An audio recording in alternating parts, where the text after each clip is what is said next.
And yes, we are live with the Keeg Talks Marvel Comics Civil War, a 20-year retrospective, brought to you by the Keeg, brought to you by our other show, Comic Talk, in conjunction with ipso facto, all that legalese. I'm your host, Dimitri Pereira, and if you're watching us live, you're watching us on youtube.com/The Keeg Show, or maybe you're watching us after the fact at youtube.com/The Keeg Show, or maybe you're listening to the podcast on Spotify, Apple Podcasts, etc., etc. But wherever you're at, like, comment, subscribe, follow, write a review, let us know you're out there. However you're digesting us, listening to us, watching us, it's greatly appreciated. So thank you guys so much for that.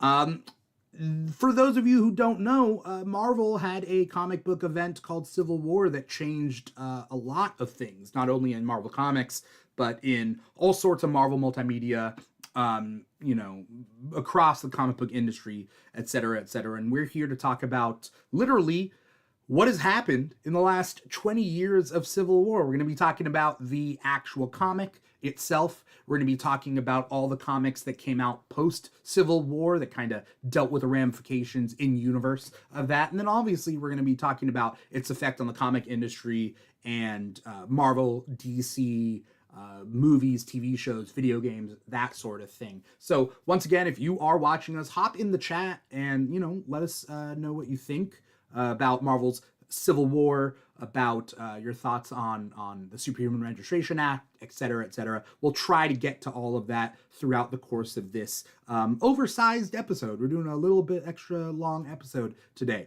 And it's not just me talking about Marvel Comics Civil War, because I would die. I mean, I could talk 3 hours straight about it, but it wouldn't be as interesting. No. I have brought on two awesome people, two of which who have been on our Thursday show, Comic Talk, where that show is all about talking about the comic book new releases that we do every Thursday, 5 p.m. Pacific, 8 p.m. Eastern.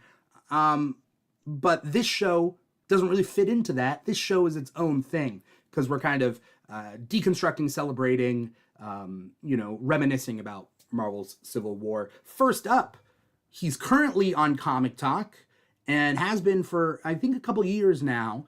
We got him, Aaron Rhodes, aka King Krakoa. Aaron, what's up, man? What's going on, my guy? Yeah, it's been a few years. We've been doing Comic Talk together. So yeah, and we're doing a special little ditty on a Sunday. I like it. Yeah. I mean, it's a special episode. It's on a Sunday. Thank you for coming here on a Sunday as opposed to a Thursday. And we got a lot to talk about. And what's cool about Aaron is that, funny enough, Aaron hasn't met our other guest on this episode before. Right. Which is funny because Lex, aka Wednesday Pool, may have been one of the starting people on Comic Talk on back when we did it like 5 years ago. And he was on it for a couple years. And then I think once Lex left, Aaron came on, because you guys just missed each other. Lex, what's up, man? Right, literally. Yeah, you traded up. Not a whole lot. It's good to be back. I'm good to be back, man. I'm glad to have you back. I wouldn't say I traded up. I traded laterally, one cool guy for another, I'll take it. Both of you guys know a lot about comic books, which is kind of the prerequisite for coming on Comic Talk. It's not necessarily the prerequisite for coming on the Keeg Talks, because sometimes we talk movies and sometimes we talk TV shows, but for this very special episode, it sounds like it's going to be like, look, don't talk to strangers and don't take drugs. It's not that type of special episode. It's like a oversized podcast episode that we may or may not split into parts. But the point being is, both of you guys know a lot about comics, specifically a lot about Marvel Comics, a lot about Civil War. 20 years ago, this comic came out. So I literally got the two most qualified people that I could think of to be on this episode. Hey, I'm honored. And it's crazy because this is one of my first big comic book arcs that I've read. It was huge. Yeah. It was huge. Yeah, for sure. Like, this is one of the ones that got me into it. Yeah. 20 years ago makes me feel very old. That's the problem. That's the problem. And I feel like doing this episode, does this date us in a way? Yeah.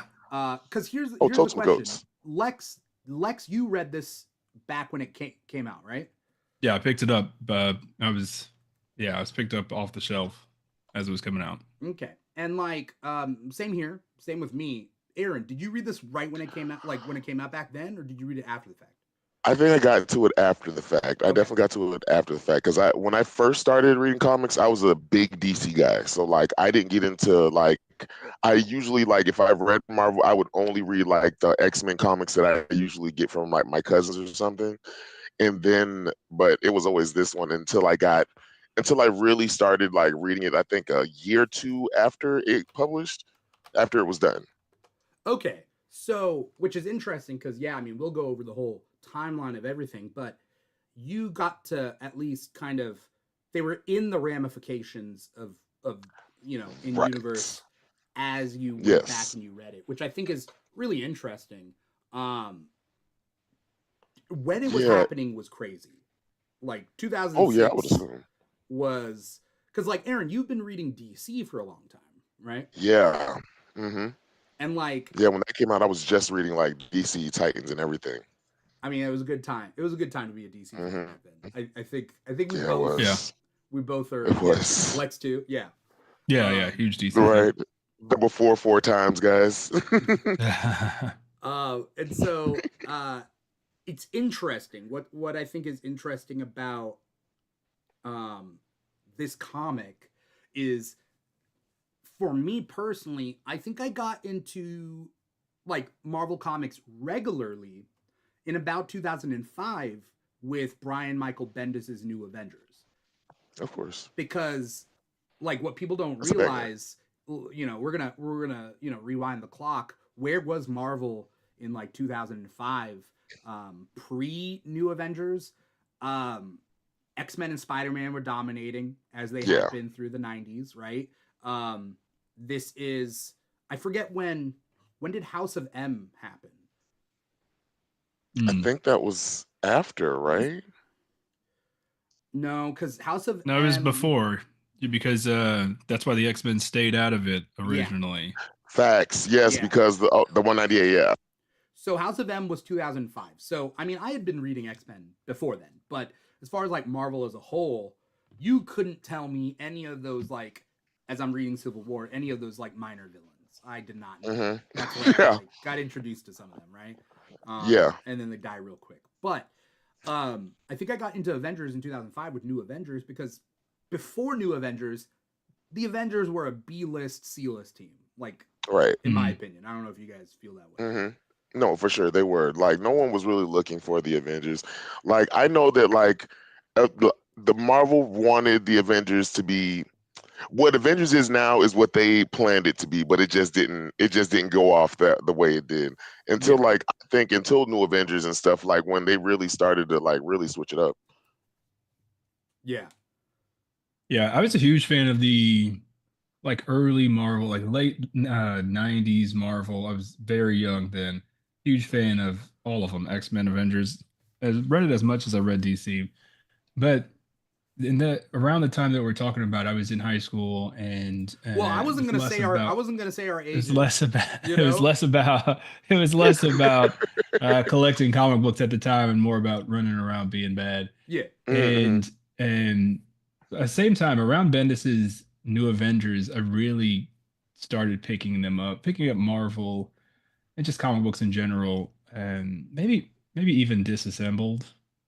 yeah, mm Around that era, I started picking up Disassembled, yeah. Marvel comics regularly, and so it's all pretty much leading into this, and this became like one of my first big events that I picked up off the shelves. yeah, hmm Besides like Onslaught and all that '90s nonsense. yeah. Onslaught was definitely 90s nonsense for Yeah. sure, for sure. But it was a great time. It was a fun disastrous time, but we were there Oh, for loved it. it. Yeah. Yeah. Here's the thing, like growing up, and I've said this before, like growing up, I didn't have much money, so like I couldn't be Hmm. buying comics, right? Right. So as a Yep. hmm kid, it was like going to the library and getting Oh whatever Yeah. yeah. comics there was there. hmm Yeah. And that's really librarian's choice. And librarian's choice in Hmm. the 90s, Watchmen, Kingdom Preacher. Come, which I love. So what were Kingdom you Come was a banger. yeah, Kingdom Come. Kingdom Comes. That was the first library book I checked out, and first trade I ever checked out was Kingdom Come. Yeah. Which is very confusing because kind of like me jumping into like even Civil War being like freshly new to like the Marvel expanded stuff, not X-Men, not Spider-Man. I knew that stuff, but this stuff, Kingdom Come was also like, I was even younger and I was like, this is the future and I don't know any of these characters. I'm like, what are these, what? So it's like jumped in the deep end, right? So Brian Michael Bendis started, so we had Disassembled, which killed off some Avengers, disbanded the team back in like what 2004, let's just say 2000, maybe even like 2004 it would be. And back then the Avengers were essentially the team of like characters that weren't very like selling very well on the solo series. Yeah, like couldn't carry a title. Yeah, Spider-Man was not on the team. Only X-Man that was on the team was like Beast.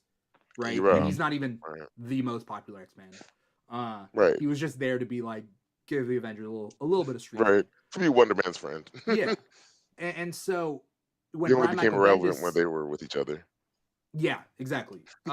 Brian Michael Bendis comes in. He does New Avengers, which finally, from a marketing perspective, was like, okay, never like we got to put our two most popular heroes onto this team, Spider-Man and Wolverine. And then it like started like pick up some pace, right? And it became really popular, and it like was that the team with Luke Cage and Sentry on it as well? Yeah. There was enough like big powered people and small powered people and like Miss very Marvel popular people, like Spider-Man, Wolverine, that like it was able to be like, oh, okay, this is the Avengers formula that we need. So I started around that time. Where I was like actually interested in like the team and what they're up to, you know. That being said, I also read Wizard magazine because again I didn't have enough money to buy comics, but like I bought Wizard magazine every month, and that kept me informed even throughout this whole Civil War stuff. Same. Yeah. Then we get January 2005. They literally kick off the new year with New Avengers #1, and then Civil War.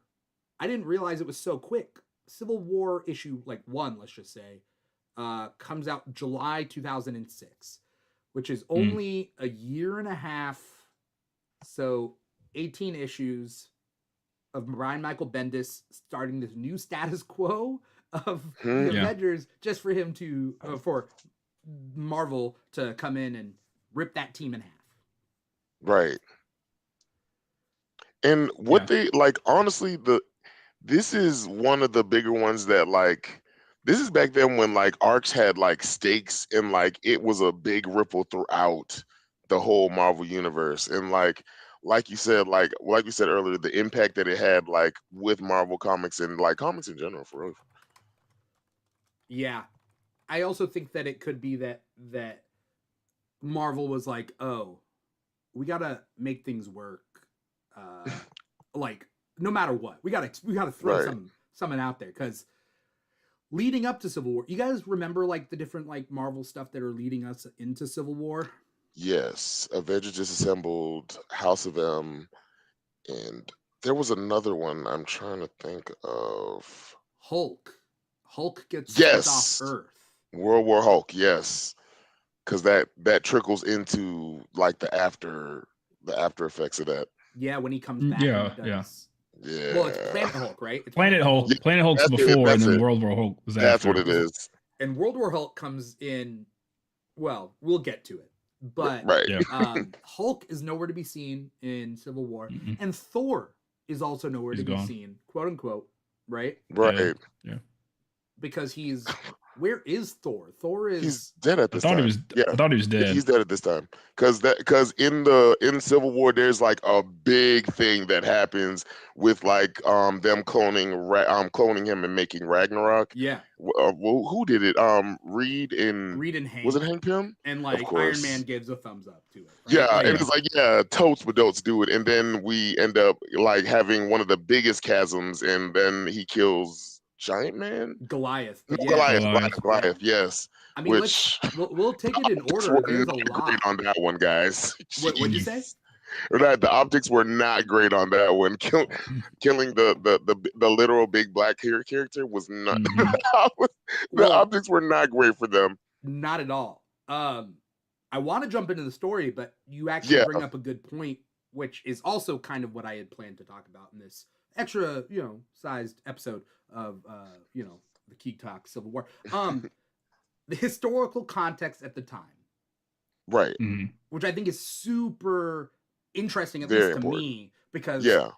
I rarely get to think of talk about historical context when we're talking Hmm. comics week to week. We're talking about like Right. stories, right? But like when Mhm. you get to look at something like this 20 years ago, like years Hmm. past, like you can really see what's happening. So 2006, we got 2000, obviously 9/11, 2001, right?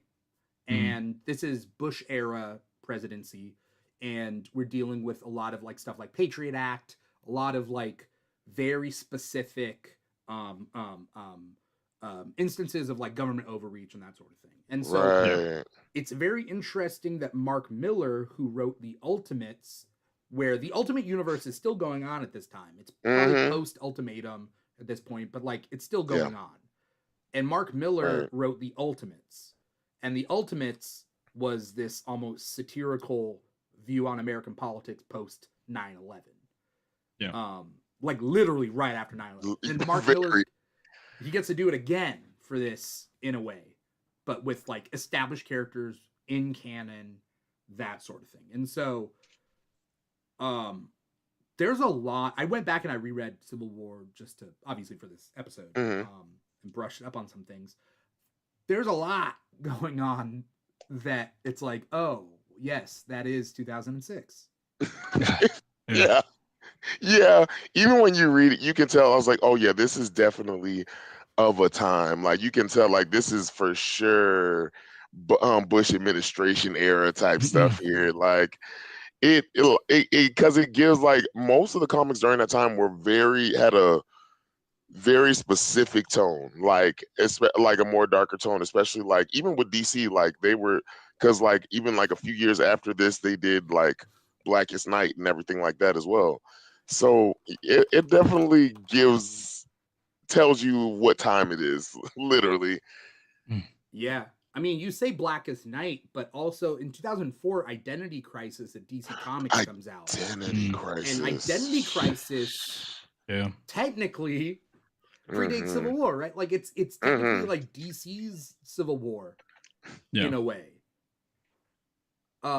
Because it splits in DC Comics. Identity Crisis is the ethics of should we mind wipe villains, Mhm. and the League is split on that. And Brad Meltzer wrote Identity Crisis, but then that spins off into like post Identity Crisis sort of ramifications in DC Hmm. Comics. And then 2 years Marvel did later, something like that, didn't they? what's that? Marvel did an arc like that, didn't they? They were erasing villains. Like, no, yes, with Maria Hill. I forgot. It was when the Cosmic Cube was like a person at one point. Oh, that's later. Yeah, Yeah, that's what's right. it called?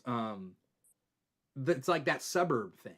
Operation, Yeah. yeah, something, right? Yeah, I forget what it's called, but it's gonna it's funny because irritate me. both Yeah, companies kind of eat off each other, they do. in a way. Yeah.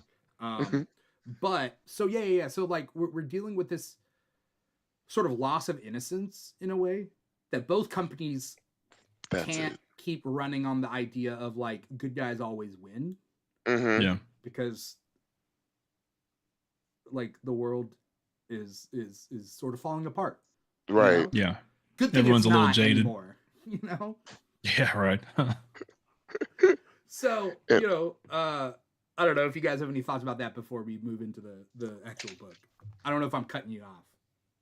Oh, No, no. I mean it's true, man. It's and I feel like ever since then we've had sort of this era of fans wanting like a dark and gritty version of Hmm. X, Y, and Z story. I feel like the hopeful and corny stories of comic books from back in the day are sort of like the background stories now. Everybody wants a more realistic superhero story. And I feel like, you lead into things like Snyderverse with those movies being dark and gritty. And then you have everybody just wants a serious take. And I think it, in my opinion, spurs from this era.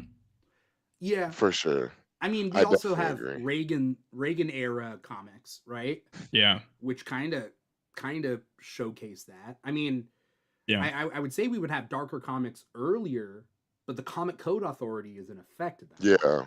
So True. it kind of tempers the idea that comics should be anything other than uplifting, Yeah. optimistic, that sort of thing. But when it's Right. kind of pulled back, the almost the free market of art, Right. Yeah. can kind of do its thing. Yeah.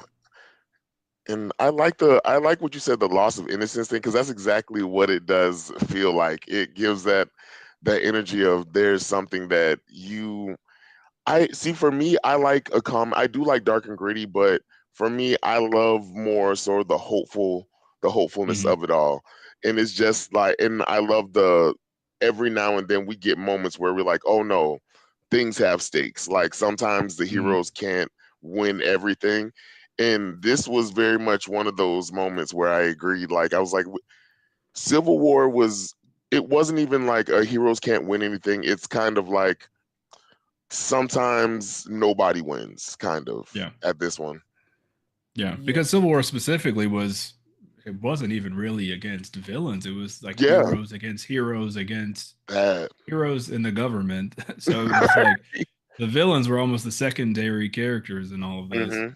Yeah. So as we move into the story, I just want to read out a quote by Mark Miller. Again, Mark Miller, known for writing the first however many arcs of Ultimate X-Men back in the 2000s. He wrote the Ultimates. He went on and he did his own creator-owned stuff like Kick-Ass. Yeah. A lot of deconstructions like that, right? And or like it or not, he's done a lot of work. And Yeah. I'm personally a Mark Miller fan. I'm not a Yeah. diehard. He can do no wrong. Right. He can do plenty wrong. I was For reading sure. Civil War and I realized, oh, that's where he worked Yeah. in the one trope that he loves to work into everything. I'll go over it in a little bit. Yeah. But like as you get older and read more Mark Miller, you start to see. There's a I am pattern here. still a fan, but there's a lot of stuff where I'm like, huh, maybe I don't like him as Yeah. much as I did when I was younger. no. There's a certain thing to it. But he said about Civil War, and take this for what you will with this quote. He says, and I'm not going to do a Scottish accent because he is Scottish, but I'm not going to do it. He says, I opted instead for making the superhero dilemma something a little bit different. People thought they were dangerous, but they did not want a ban. What they wanted was superheroes paid by the federal government like cops and open to the same kind of scrutiny. We'll go over that a little bit. It was the perfect solution, and nobody, as far as I'm aware, has done this before. Mm. And so the idea that this wasn't a black and white sort of situation, it wasn't a good and bad, it was the setup for Civil War is, should super people have to register with the government? Right.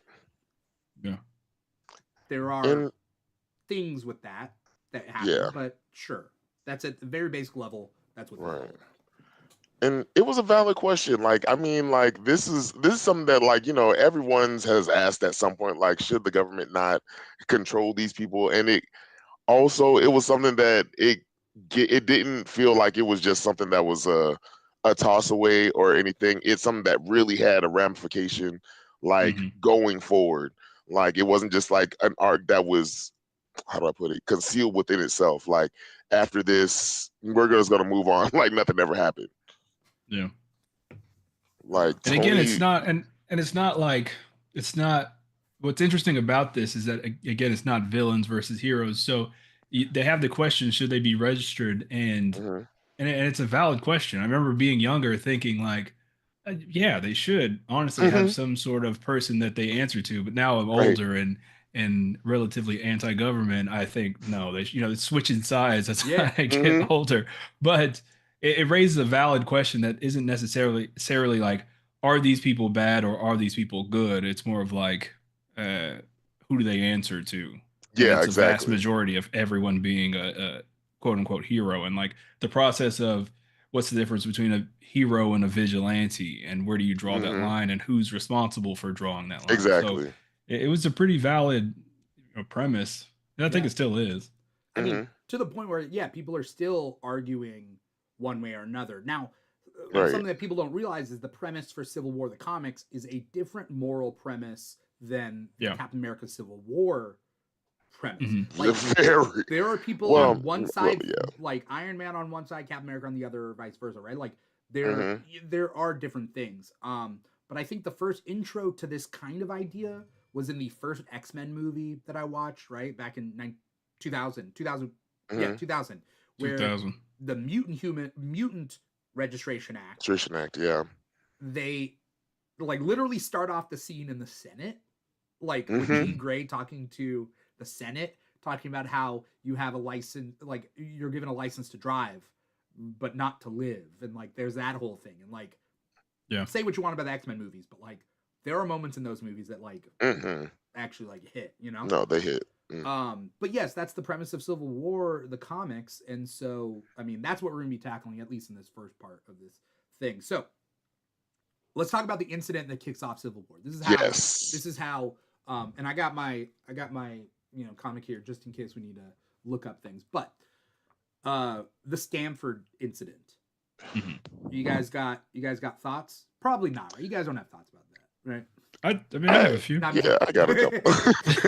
Yeah. You guys are brought on this because you got thoughts about it all.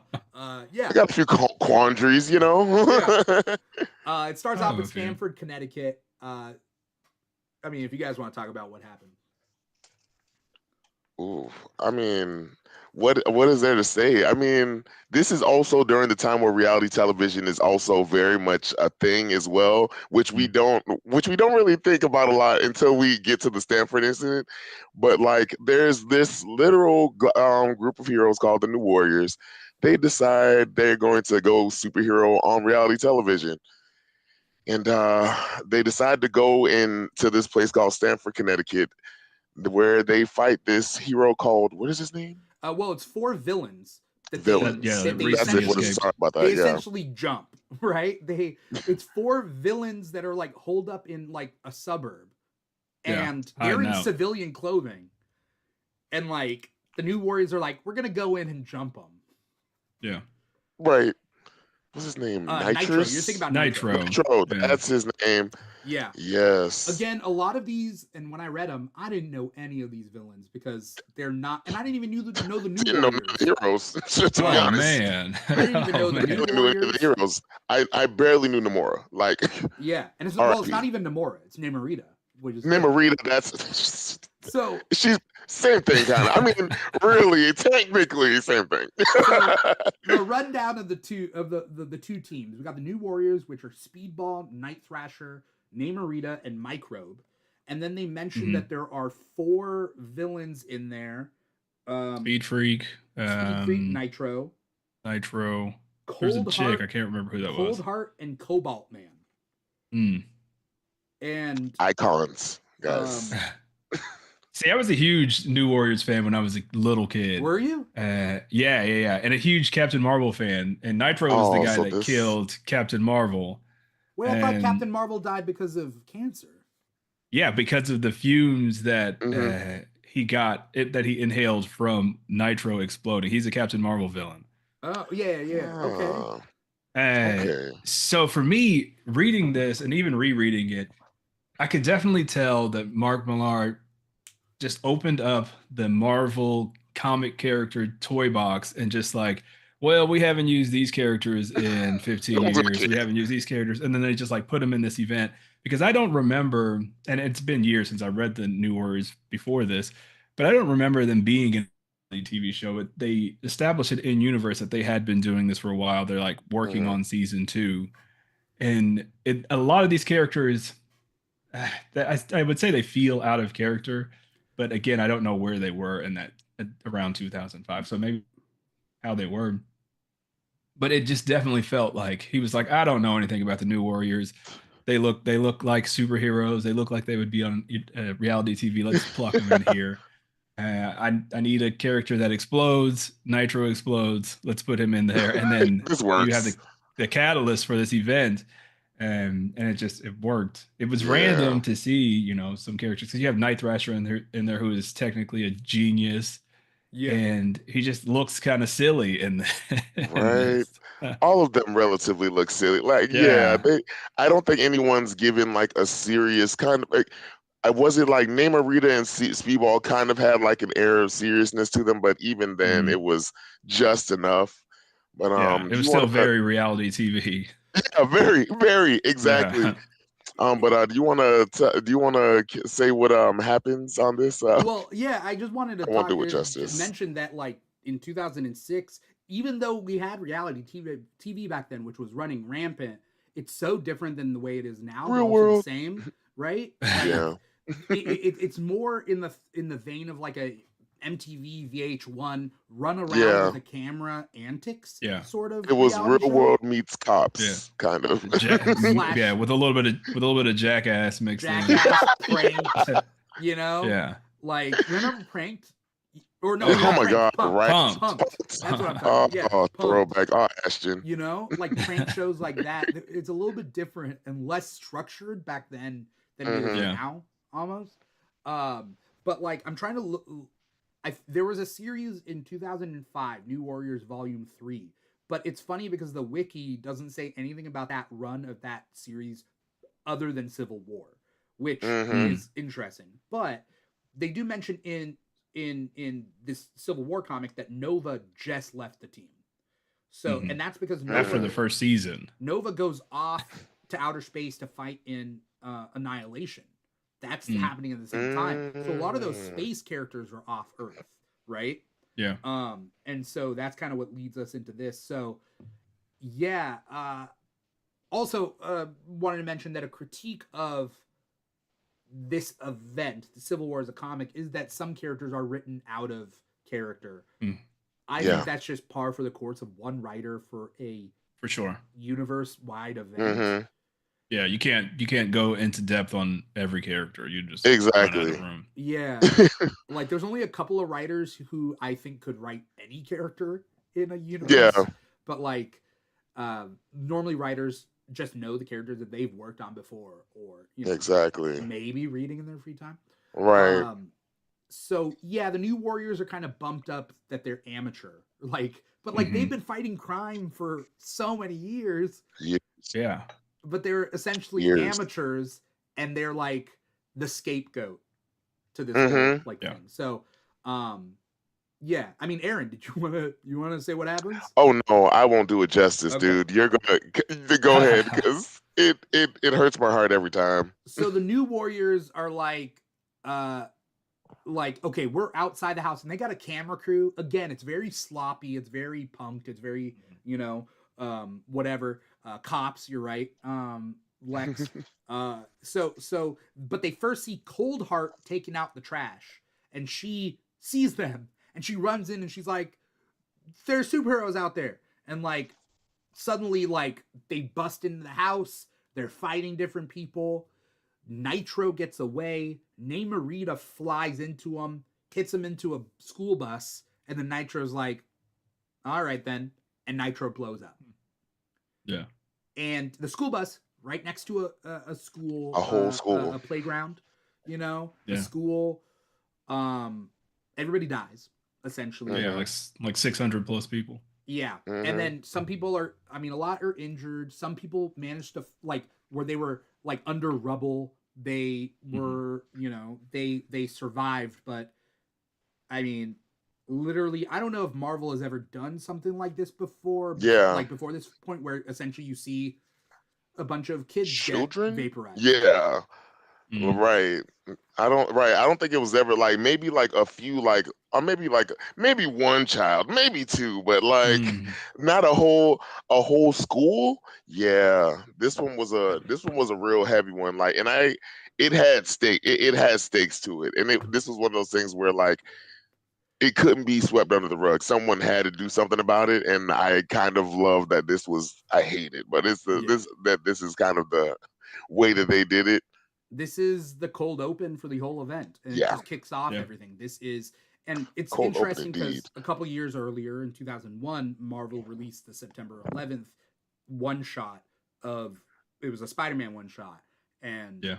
you know they dealt with a real life thing happening in the Marvel universe. This is a fictional thing happening in the Marvel universe, and you know trying to figure out what comes next.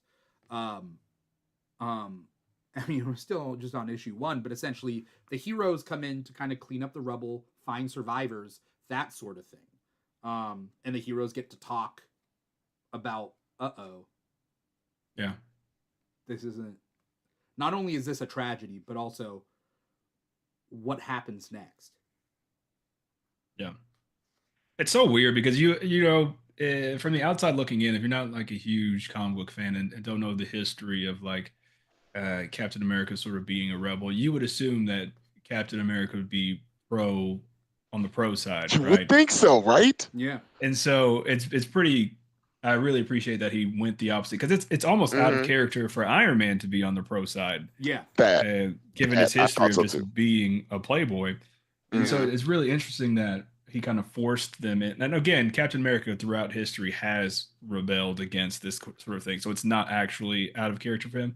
But I appreciate that he forces these two characters into these sort of opposing roles. Yes. Yeah. That's one thing that I really appreciate about Civil War. Yeah, it had to like I love that it was the two dominating characters of the Avengers, and it did seem like at first for me, it did seem like out of character for Tony, but reading his stuff going into like the aftermath of it and reading like him becoming like the what is it? Because he becomes like what was it? Secretary of Defense, I think. Who? Yeah. And during this, Tony. Yeah.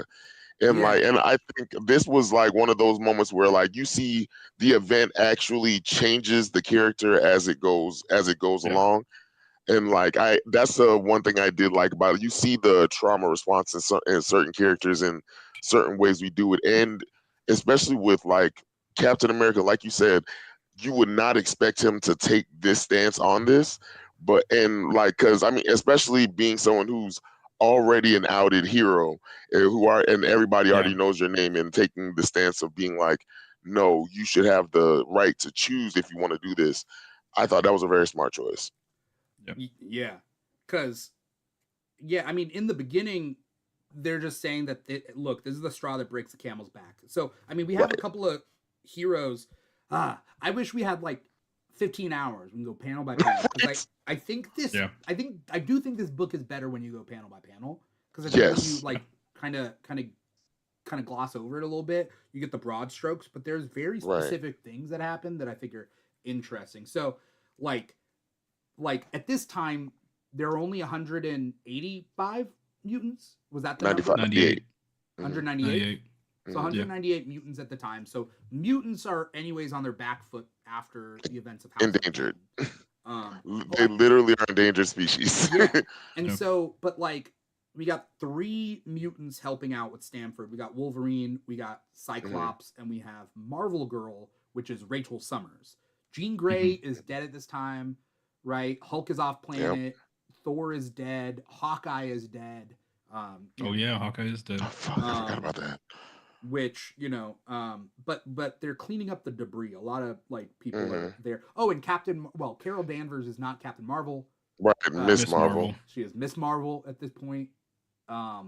Used to be Warbird, right? So so we deal with this cleanup. We deal with the funeral scene where that lady spits in Tony Stark's face, which is, I get her being upset, but also bitch, I wasn't there. He wasn't there. I was actually nowhere near that, so I don't know why I'm being spit on, but okay. Imagine if he said that, bitch, I wasn't there. Bitch, I don't know you. You know? And I mean, later we get a very similar scene that happens in Captain America Civil War, the movie, but we'll talk about the movie later. But but you deal with this, but also throughout this comic, you also deal with, the fact is, public sentiment is turned against superheroes because of this incident, regardless of whether you're a new warrior or not. Because truth be told, I think some of the new warriors die in I can't remember who I would imagine Namorita died. Namorita definitely dies. I would imagine she died. Does not. Is she still dead? Speedball doesn't die. Speedball is find out alive. later. Yeah. Yeah. But like Microbe. Night Microbe has Thrasher to I be know is dead. still alive, but I don't know what Yeah. happens. So Right. Night Threat. There is a really good New Warriors Civil War tie-in with Night Thrasher. I don't know why I remember this, but he goes to this sort of alternate future where Tony Stark continues to be in control, and yeah, he sort of runs this totalitarian future, and he's fighting against. I don't know why I remember that. I think I might it have was just one of the seen it. storylines in the New Warriors restart. I think it's like volume 4. Yeah.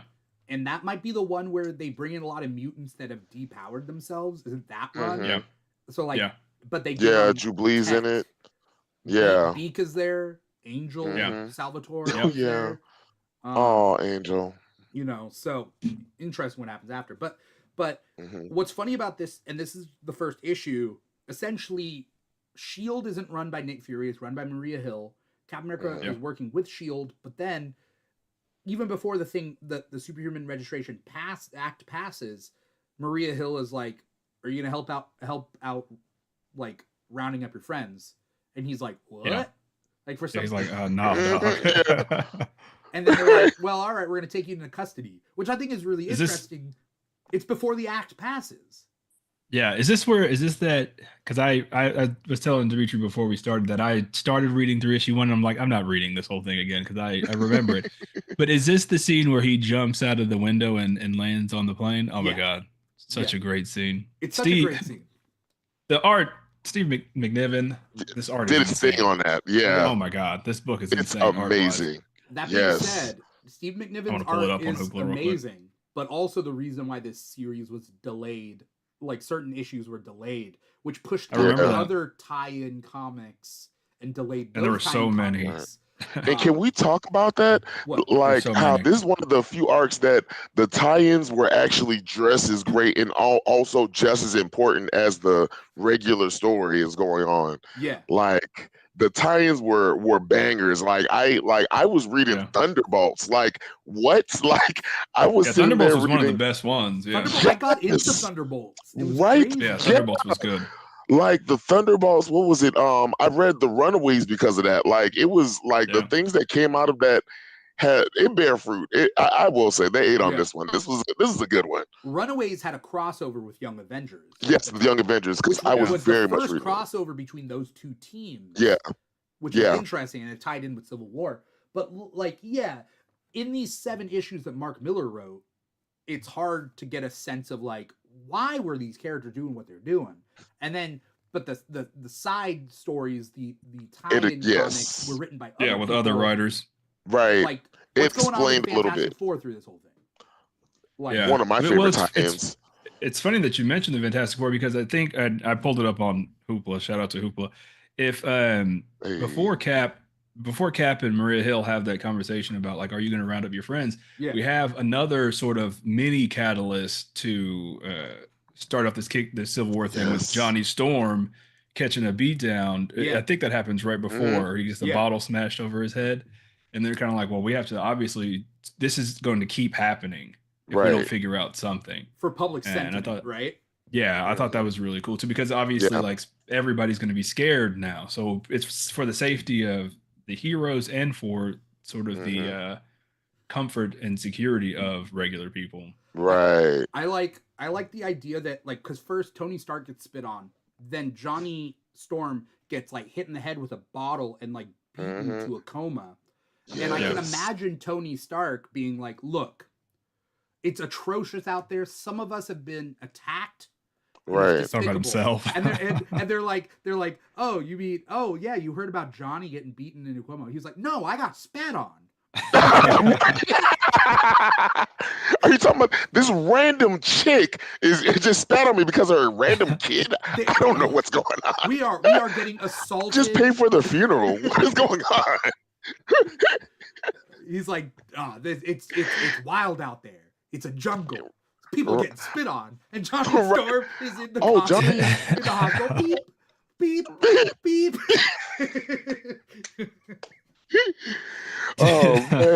Oh man, Johnny got hurt too. Oh, when it rains it pours, I guess. Yeah. Yeah, I mean, we get that scene. We also get the scene at the same time. Captain America, for I think it's strategy reasons, he was sequestered on the helicarrier at the same time. Yeah. Like, Mm-hmm. I think Shield is keeping him up there because he won't affect the Baxter Building's sort of powwow, their summit, right?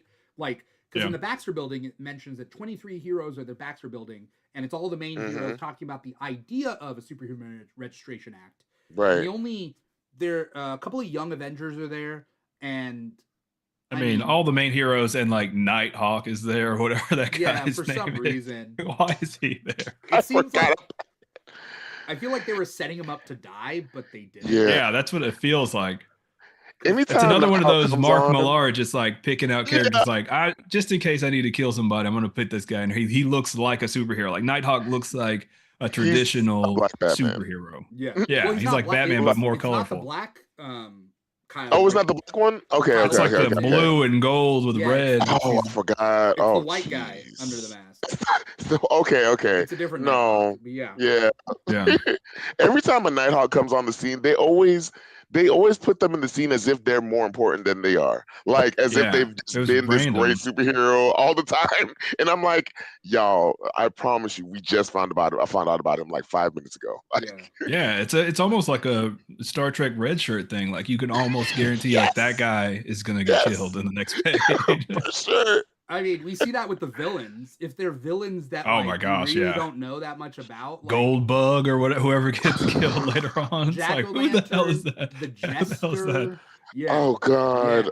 They all just get Quick question though: did Spider-Man's reveal happen in the 7 issues, or did it happen in Spider-Man? I think both. So he has like I think the Spider-Man is the aftermath of that. At the end of issue 2. Because he shows up in this in his new Tony suit. I think he has the new Tony suit because he's part of the new Avengers. Okay. Not because he's publicly chosen a side yet, because he has. I thought he got that after he did that. I thought he got the suit after he. That's what I thought. Came out. Yeah. I mean, maybe. Well, he comes out in because he still had his regular suit on. I think that was just for public image. I think he purposely came in his Spider-Man red and blue. Put the OG suit on for the hose. Okay, I got you. In order to take off the mask. To let people know. Let them know. come out and show some motherfuckers real quick. I think that was on purpose, but like, I mean, it could have been a mistake. I don't know.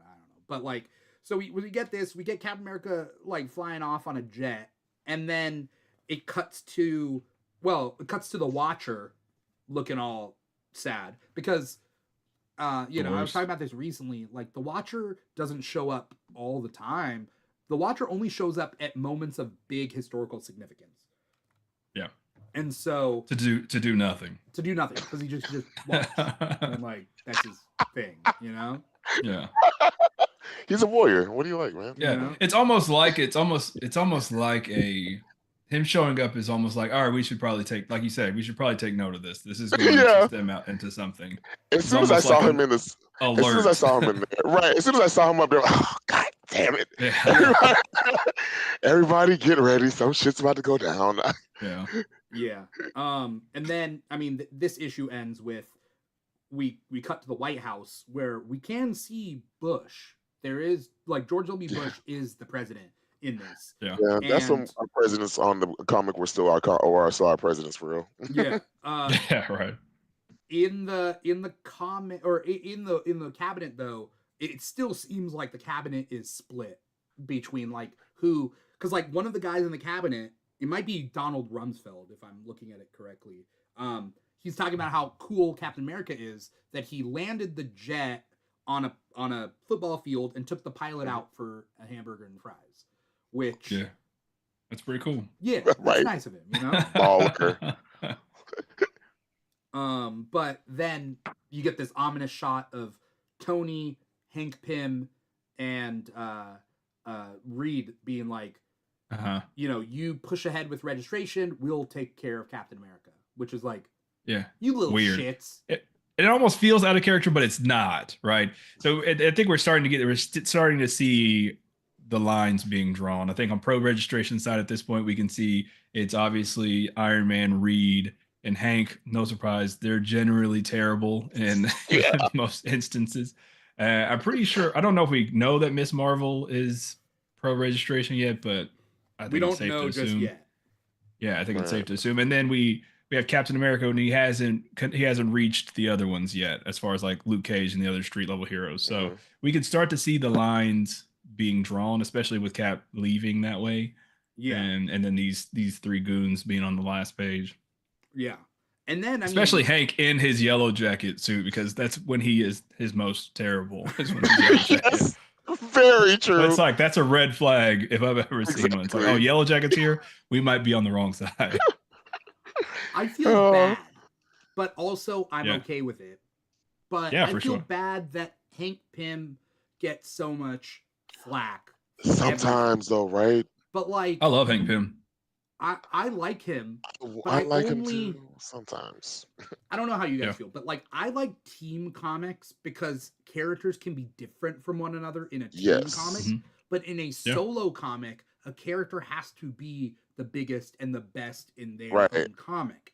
So Hmm. Yeah. so the idea that people say that like this event, whatever other event, these characters are out of character, Hmm.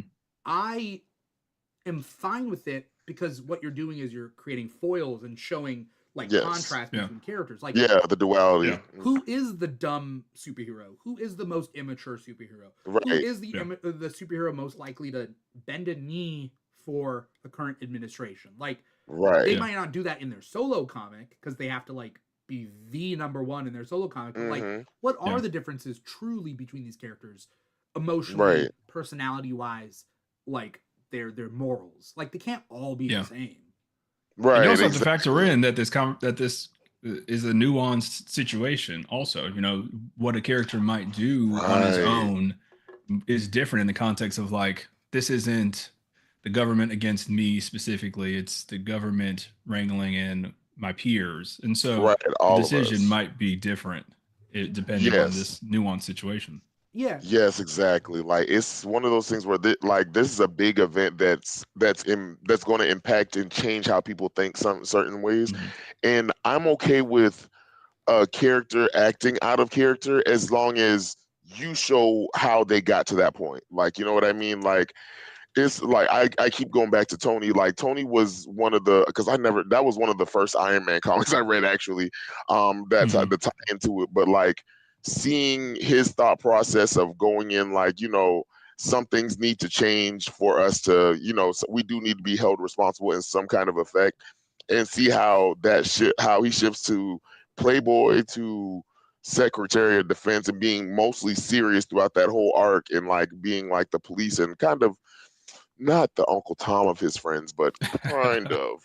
I don't know whether he could be considered Uncle Tom of his friends when even from the beginning he comes from a place of privilege. I don't think he Yeah. was ever, The It's most also privileged. true. you know. Also true. Touche. Touche. I think that Yeah. what this event does is it really shows us like people are coming out here like superhero heroism from different angles for different Yes. Mhm. reasons. Tony Yeah. Stark does it because he feels guilty and or Hmm. bored, right? Yeah. Spider-Man is coming at it from a sense of responsibility and guilt. Like And he's Hmm. there's poor. And he's poor, so he'd rather hang yeah. out with Tony Stark than the guys living in the sewer. Keep in mind at this point, Spider-Man has not gotten paid for his heroics up until Yeah. he joins the new Avengers, and Yes. now Yeah. suddenly Aunt May can live in Avengers Tower and Yeah. shack up with Jarvis. I don't know if you guys Yeah. remember I because was saying her. Yeah. they were Jarvis dating was for a little fucking. bit, you Yeah. All know. right. Uh, Jarvis fucks. That's crazy. Jarvis fucks. And so like Spider-Man for the first time in his life, things are going well. Hmm. Yeah. And so I get, and he's trusting Tony. And Yeah. again, this is pre MCU, so it's pre Robert Downey Jr., but it's also pre Yep. Peter Parker being a mentee of Tony Stark. Yes. Like this is kind Yeah. of like the little snippet of time where he is. Hmm. So Yeah. issue 2 kind of jumps forward a little bit, which I love. That like that's the way comics work. Is like there can be time in between the next issue. So Captain America has gone rogue. The Shield is after him. The Superhuman Registration Act doesn't start yet, but they know it's going to be passed because it passed Congress, and at midnight on New Year's, it's going to click into effect. Then we get Patriot, which is Eli Bradley, Yeah. Oh, fuck, I getting miss my boy. getting hunted. Which Yes. this scene to me is politically pointed. Oh Very. gosh, yeah. He's It's being rough. hunted on the Very. rooftop and shot in the back, and then they're like, Yeah. oh, he's bulletproof. Like they purposely say that. It's like, oh, so you didn't know he's bulletproof. Right. Right. Yeah. Are you shooting tranks or not? Like I don't know. Exactly. He rounds up they round up the Young Avengers. The resistance team of Captain America's resistance team breaks the Young Avengers out. And he's like, welcome to the resistance. And then at the end, Peter Parker reveals his identity on national TV. So you guys have any thoughts about any of that stuff? A lot happens in this. It is Yeah. it is hyper fast, like all these issues. Yeah. Yeah. A lot. They pack a lot of stuff in these issues. Like these are very wordy books. I will give you, and honestly, I love that. Honestly, I sometimes love me a good little book like that. And then it's like read the other stuff if you want to get really in depth on what happens in between pages. Yeah. Right. Yeah. Yeah. Like what issue was it? Because I remember I was literally scrolling through my things. I was looking through my Civil War 2. And the part where Bill Foster basically explains to Speedball what happens at the hospital was kind of the cold blood of that scene, but I also wait, what happens? Kind of so when I don't know whether this is in Civil War the miniseries. Is it on a tie-in? I think no, I think it's in the regular. I think it's in the regular one, but I'm reading it through a trade, so that I don't know. Because I don't know if Speedball appears in the hospital. Lex, do you know?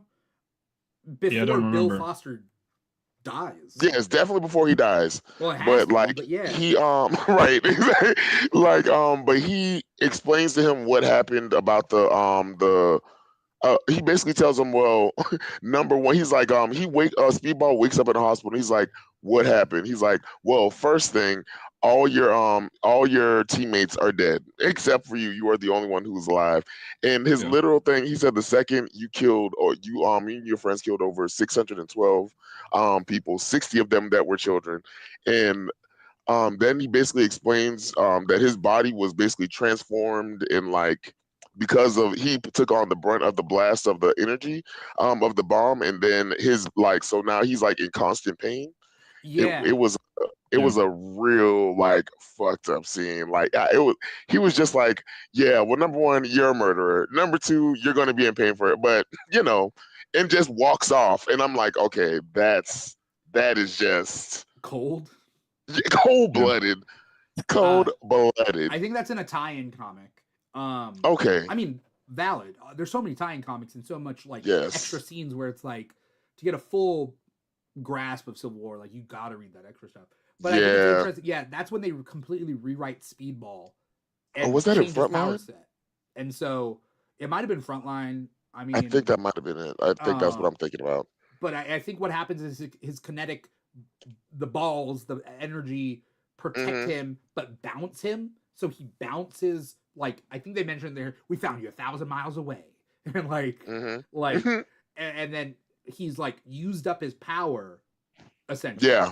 And then he can later on he becomes Penance, and he becomes this emo kid essentially, where he cuts himself, right? Like, So in Civil War issue 2, though, we get the Superhuman Registration Act, the introduction of the Resistance, and Spider-Man taking off his mask in front of cameras to make a public announcement in support of the Superhuman Registration Act, and to show that, like, to be trusted is like to show. That was a huge. I remember that being a huge deal whenever that came out. People went crazy. It was like the first time ever. It was like, oh man, this is serious then, because obviously, and as we'll talk about it, there was some huge ramifications that still Spider-Man, they're trying to like hodgepodge Spider-Man back together from this. But this issue, I remember it being a big deal. And it also, it is fast, but I really love how it sort of like ramps up the story in general. And we start to see more of the lines being drawn. I think in this one specifically, like we mentioned, the Young Avengers, we kind of knew what side they were going to be on, but with the Fantastic Four specifically, I think we get a moment between Sue and Reed Yes. where she's like, "Are you sure you want to be doing this?" And obviously, Reed Right. doesn't. He's not a very empathetic person, so Right. he's only seeing it from like his very calculated The point of view. logical. Hmm. Yeah, Yeah. and we get that in this issue, and I think we also start to see the heroes paying attention to like the other heroes. I think Hmm. Wolverine is in a panel, and everyone is pulling together to see this big moment, because not only is it a moment with Spider-Man revealing himself to the audience, but or we're reading it, but you have to think a lot of these heroes don't know each other's secret identities. No. So it's Right. a big deal for this kid to show who he is, and now all these other superheroes are like, well, this almost forces our hand. It Yeah. became a law, and then one of the most popular superheroes just revealed it. So they're like, what do we have to do? We have to go underground. When I thought that was Hmm. pretty cool. Yeah, we get like it's kind of funny because you get more into depth on the tie-in comics, but like you only Yeah. get one panel of Wolverine. What the hell is going on? Like as he's just watching the TV. That's it. Like that's all you Yeah. get. Because spoiler alert: the X-Men play almost no part in the Civil War, Right. Yeah. and that's because they. I mean, I think it's the next issue that we kind of Yeah. get why, but essentially the X-Men play no part. So now, yeah, Right. everybody's picking a side. Spider-Man takes off his mask. Hmm. J. Jonah Jameson faints.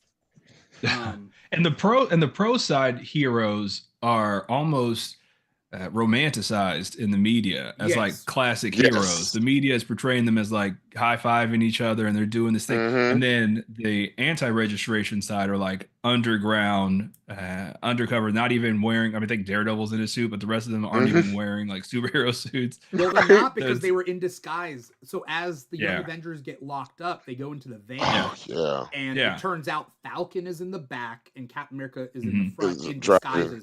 as Hmm. Which I guards. really like. I think they do that a few times throughout the series, and I Yes. really like that they do that because you don't ever really see them. You always see them in their superhero suits doing their Yeah. thing, and Right. it's really cool to see them operate in a different way. Also, Captain America with That. glasses. Like Hmm. I Yeah, thought, it works. yeah. Right. Yeah. And But he look, has perfect and eyesight, right? Like so he doesn't need glasses. But okay. yeah, and like Young Avengers was also one of the things I think I started reading that like literally like a year, probably a year after this ended, and I read one and I started reading them back. Didn't know what this is about, but I think that's what made me want to read Civil War because I was reading and I was Yeah, like, why are they locked up all of a sudden? What's going on? I was like, why are yeah, we arresting them? Yeah. But that issue, I think it was a smart idea to use the kids as like the hmm catalyst for everyone deciding because it kind of solidified most like a lot of sides like okay you're just sitting there locking up kids too, and now hmm you're treating them the same way, and going with the Young Avengers, even to the Runaways, getting to the little tie-in with the Runaways, I thought was a good idea. Like it was yeah, really well thought out. Yeah. You know what's sad? And I'm mhm. and we don't have time to go Oh, into all this, but this is what I think is sad is as I'm looking at Patriot getting um um um essentially like shot at shot. Hmm. as he's running away. I think to myself, was the Michael Brown incident in real life hmm before that point or not? And I'm Hmm. like, maybe that was inspired by that. And then Hmm. I look it up, and Michael Brown was 2014. Hmm. And mm what kind of Oh yeah, sucks is this has been happening. Yeah, this has this is been happening, yeah, yeah. and it It's a has been staple. happening, and there's it's a so staple. It's a many. staple. It's a trope, but in real life. Yeah. Yeah, it's American history. Yeah, it's America's trope. Yeah, for sure. Unfortunately. That makes me I'm a little upset right now. I'm like No, because for sure. It's the naive part of my brain was like, oh, hmm this might be a response to something specific.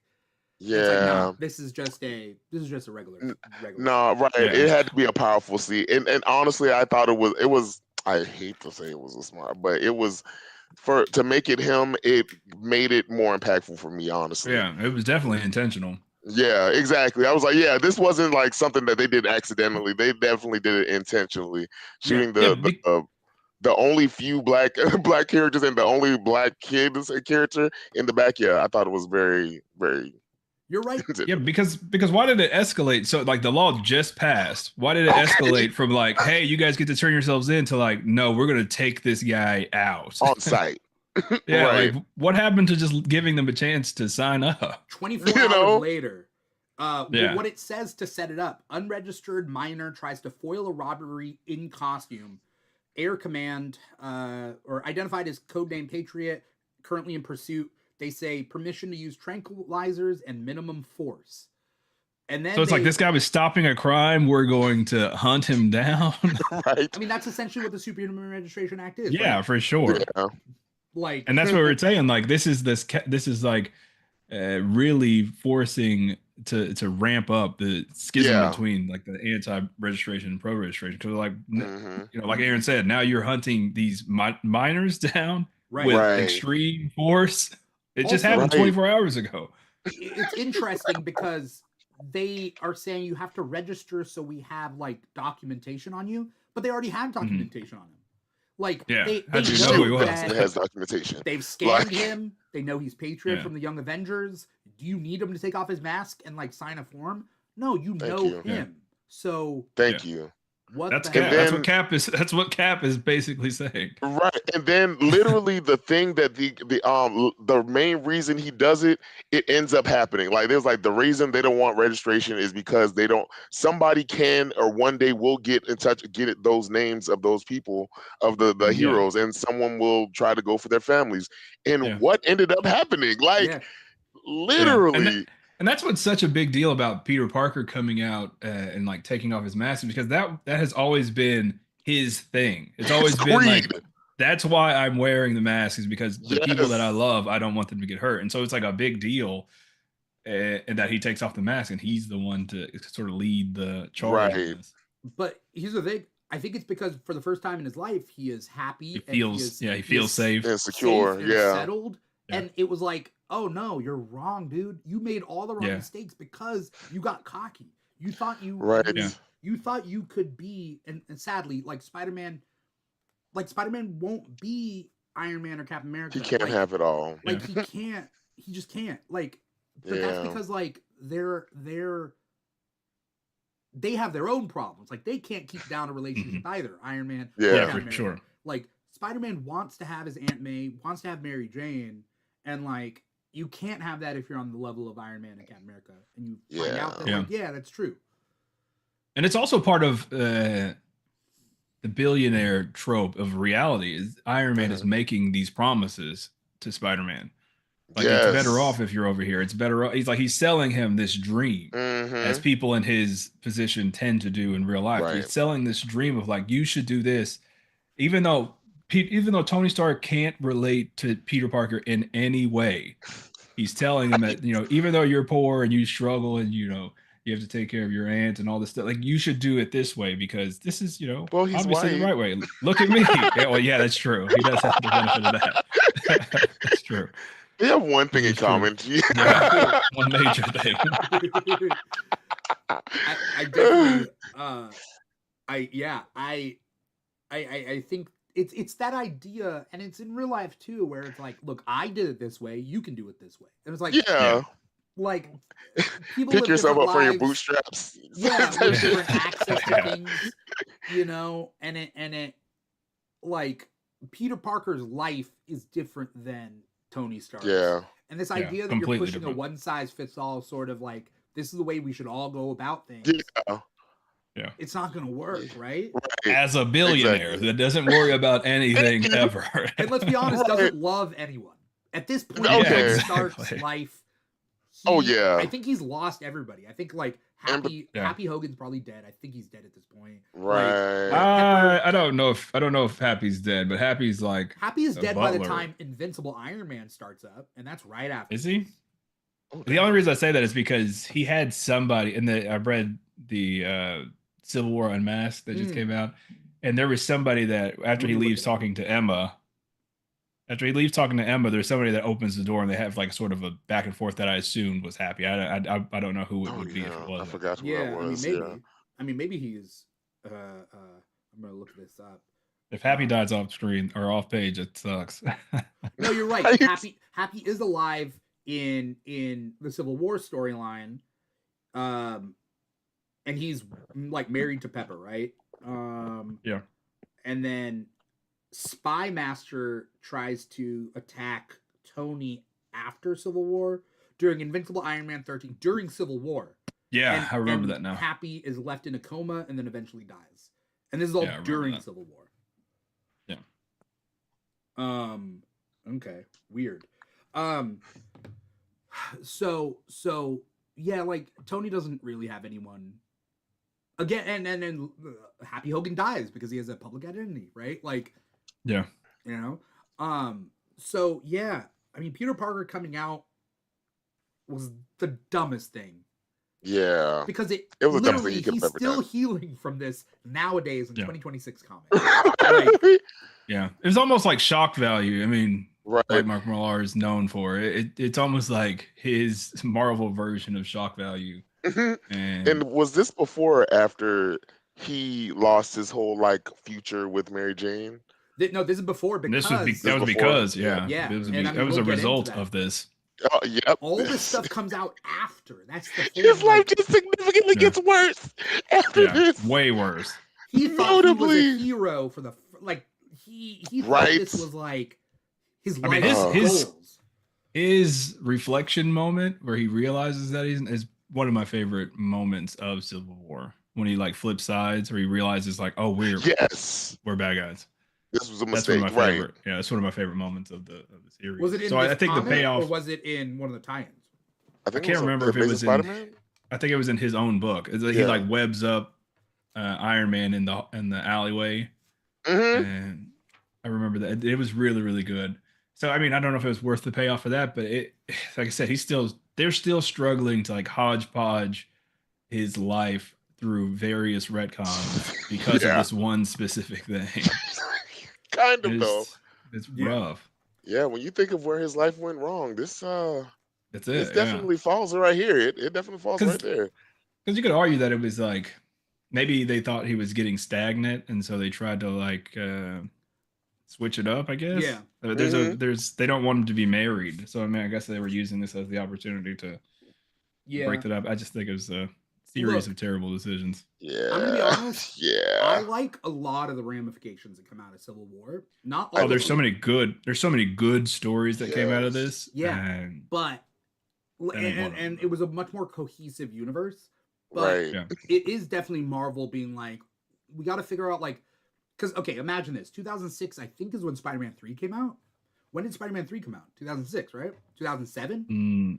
That was 2000. I think it was like 2008ish, right? No. Ooh. Really? Wait, Spider-Man 3? Yeah. Tobey Maguire Spider-Man 3. You know? Let me see. 2007. Okay, yeah. Okay, so like 2007. So trying to figure out like what comes next for Spider-Man in the comics. Now, before we move on to the next issue, I want to ask you guys. Peter Parker mentions, as he's taken off his mask, that he's been a Spider-Man since he was 15. Okay? Yeah. Which is roughly the age of the new age of heroes of Marvel.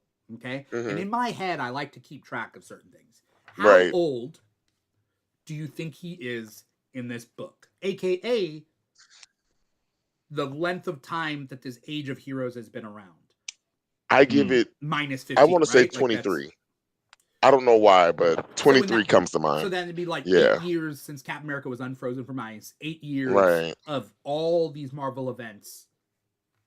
Is he married? He's married to MJ. I'd say he's like 27. Because they've been married for a while, right? But it was like right out of college though. Like so that's the only reason I gave it like a good like 23-ish. Maybe 25. And the same amount of time would have I would give it 25. The same amount of time has to have passed for the X-Men too. From when they're a couple years older than Spider-Man. So Spider-Man's roughly 15 when he starts. Iceman is roughly the same age, so Iceman's 15. Okay. I I think always give Cyclops. this era, I Yeah, give them like a good 35. I've always given them Mm. like this era this of era like right now is. no, no, this era of like the new X-Men era Oh of yeah, yeah, like yeah. yeah. This era I've always given them like a good like they're a good 30 early 30s, like 34-ish, I 35-ish. I wouldn't be surprised if right now Spider-Man in 2026, Spider-Man is 35, and the Yes. older X-Men like Cyclops, Jean Grey, Hank, and Warren, because they're all roughly 17, 18, so they're roughly 37, 38. Yeah. You know, Yeah. they're Yeah. pushing 40 if they Yeah. haven't Oh crossed that yeah, line they're yet, right? pushing 40 for sure. Yeah, that Heavy. feels right. But then Yeah. that puts Kitty a couple years younger than Peter's. I thought they were around the same age. No, she's the same age In Ultimate as Iceman, in isn't she? Ultimate no, oh no, Kitty is younger. Oh yeah, Kitty's she's like a couple around years the younger age of than the you. New Mutants. True facts. But I didn't think he was that far off from that. I think he's like what? At least I You're thinking always about gave like Ultimate Iceman like Marvel where they're like n- they're the together. same age. I love that version, but no. It's 616. 616 is No, different. Kitty's but I always not. gave them like he was like at least like 5 years older than the New Mutants for me. Like well, Iceman at least because Well, they no, always said he but was the Iceman is the youngest. same age as Spider-Man. Okay, So then. Iceman and Peter are like roughly 35, according to your logic. Okay, So facts. Okay, yeah, true. Okay, yeah, okay. so the I point agree then. is maybe this is, let's just say we can think about Civil War being 10 years into this age of heroes. And Yeah. then another 10 years have passed after Civil War to now. Mm-hmm. So it's 20 years That makes for sense. the age of heroes. Because the young Avengers are like now like young adults. I like they look like young adults now. Like Well, Young Avengers come Wiccan is out married. 10 years after, right? So it's been 10 Yeah, years, since the yeah. Young Avengers. Right. That's I would give them like it's been like a good like 10, 15 years since in like comic time, I guess.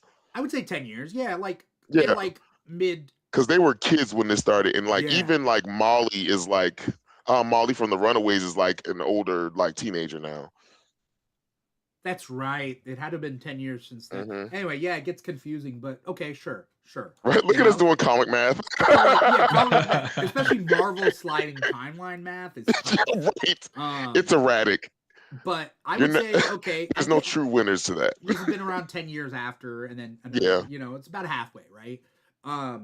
Which is funny because the last 20 years of Marvel, we give it 10 years, but between 1990s or 1966 to 2006, that's 40 years. That's going to be 10 years. But 20 years is also 10 years. So that's fine. Okay, whatever. I'm okay. Right. I'm okay with that math. It is what it is. All I know is this is Peter that's been struggling for 10 years. And now he's finally gone public with his identity. And he's hoping halfway through his career as of now that he's like, this is I'm finally on the up and up. Right. Yeah. I'm about to be the next Iron Man. And it's like, yeah. And he gets the power up with the armor and everything. So, you know. So issue 3 of Civil War has to deal with just the first page, Tony Stark says, "Soak it up, Peter. You're bigger than Elvis now." That's how it literally starts. Now, Yeah. we get And shout out to Comic Geek Speak. I never noticed that they had like a insert as one of the microphones in there. That's another that is funny. podcast Yeah. that's in the geek space. That's crazy. So then we get Reed talking to Black Panther in Wakanda. Tony, I think they've all split up. So like Reed is talking to Black Panther in Wakanda. Hank Pym has gone to the Sanctum Sanctorum to talk to Doctor Strange. Tony has gone to the X-Men mansion to talk to Emma Frost, while the Resistance has alternate identities, and then they get to the chemical plant where they're led into a trap. And this is when shit goes wild, and it ends with Ragnarok coming in. And that's literally where the issue ends. So, but you don't know, reading it off the shelf for the first time, you don't know that it's a clone droid. You think, holy shit, Thor has been dead, and now Thor is here. So it's like a mic drop. Mark Millar's doing these mic drops at the end of every issue. Spider-Man Yeah. reveal, and then you're like, oh shit, Thor is alive and he's back. Whose Right. side is he on? You know what I mean? And then the It was a next big one we deal. get a really Oh bad god, reveal. Yeah. Jeez. this issue has this like one of the iconic fights. I think when I think about Civil War is Hmm. like Oh yeah. Captain America and Iron Man slugging it out really for the first Right. time. Yeah. And what was it? Ragnarok and Sentry fighting. That was Well, I mean, that's the next Yeah, I issue. think that's in the next yeah, one. the next one. That's the next one. Yeah, I was just talking about the fights that came through I mean, this like fight the Oh spans. yeah. This fight Yes. spans 2 issues, right? Like Mm-hmm. Yeah. it's halfway through issue 3, and then it finishes up halfway through issue 4. Yeah, and we also get that. So again, I read that Comics Unmasked before we started recording today, and that issue takes place in this issue. Like that entire Yeah. issue kind of is squeezed into this, and it really solidified how much I loved the character Bishop as a kid, and how much I hate the character Bishop as an adult. Not in this era. Now he's great, but in Yes. this era, this is Oh, like cop. super cop, super cop Bishop, and I know that's what he is, He's a but he cop doesn't and an have op. to. Yeah. Yeah, he doesn't have to do it so well. I hate his character. I hate his character in this run. I hate him in like for years What, after this when he was chasing what Hope was down. it? Yeah. I hate that character Oh, so those were much. dark. We don't talk Oh about my Bruno. god, Jeez, that was I a hate dark everything time about for Bishop. Bishop. We I do think it's not talk about Bishop Oh Bruno. my Like that was gosh. gee, oh, him chasing Hope down in the future. Oh my yeah. god. But Hate it. this was a very much a cop moment. Even in his what was the other one, the X-Men run when he was with Storm and Rogue and everyone during this time. Fuck, that's what Wait, you're talking about the X-Men tie-in to Civil War? I have I that. yeah, oh yeah, that as well. But like Is that like is that the him, Mutant Town one? No, it's the one where That's a different. but it Bishop falls teams up into it. with. It's the after We're, the Mutant Town is aftermath. we don't have time to get Hmm. into some of Yeah. the geopolitics of it all, but like Bishop Yeah. teams up with Sabra, he teams up with Oof. Micromax or Megamax or whatever that guy is who like turns Of big. course he does. There's like this weird offshoot team with like mutants because mutants With were terrible, terrible mutants were people. yeah, mutants were not supposed to be part of Civil War, Right. and Yeah. Bishop. Here's the thing: is like Made himself. the problem is Marvel a doesn't part. have. Yeah, very he many- did. What'd you say? Like, He said he I made said himself. he It's just like, made hey, himself a part of it. Like Yeah, you he- literally had an out. Like you Yeah. could literally just sit here and not do anything. Like the government literally said, all you have to do is just not do anything, and you good, and we will leave you alone. And he was like, nah, fuck that. Yeah, yeah, he Like, said, hey, if- y'all locking up civilians? Sign me up. register all these motherfuckers up. Sign me Lock up. these lock a motherfucker up with powers any day. Like, and to his logic, I could understand that certain It's like a things need trauma to happen. response. Yeah. Yes. And like I can understand why he said it in like, this shitty thing needs to happen, so this even shittier thing won't happen. I can get it, but there has to be some kind of like middle Yeah. ground here that we're Yeah. missing. Like, how long have you been in this time, man? You've been here for 20 years. Like, chill Okay. out. Go see a Right, how about therapist. we do neither? Like, Yeah. Well, if we're charting the timeline according to what we said, I'd say he's roughly been here maybe 3 years tops.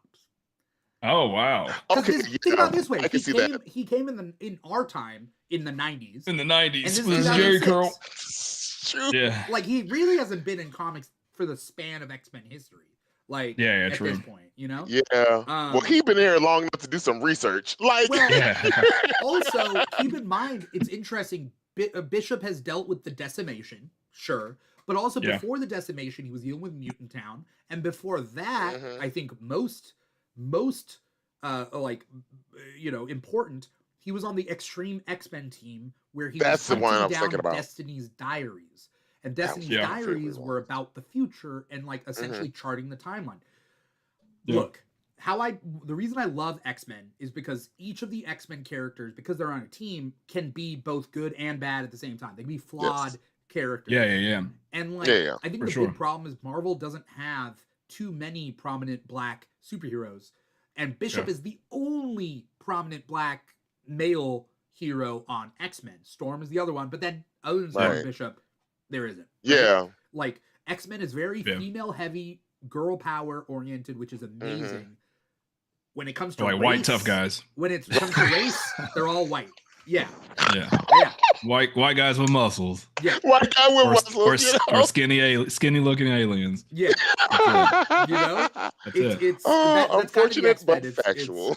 It's white men and the diverse women, And women that with skinny overpower big them. tits. Like, Yeah. Oh yeah. it's just, oh, It was okay. it was of its time, you know? Yeah. Yeah. So I don't blame Bishop for what happens here, because here's the thing. I mean, I think he's shitty, but I think I like the fact that Yeah. the character is shitty because Yeah. it lends itself to Mhm. like, okay, like, because here's the thing. In the future, in this dark, bleak future, he is a cop dealing with the city or the town that he's in, right? Mhm. And it's just Yeah, yeah. mutants, police, mutants, and his scope is very Right. small, and he's a cop, but he's not full-blown fascist because of that, like, because his scope is so small. Yeah. But Right. then when he has to deal with time travel, suddenly his fascism kind of goes up because his scope expands to, Yeah.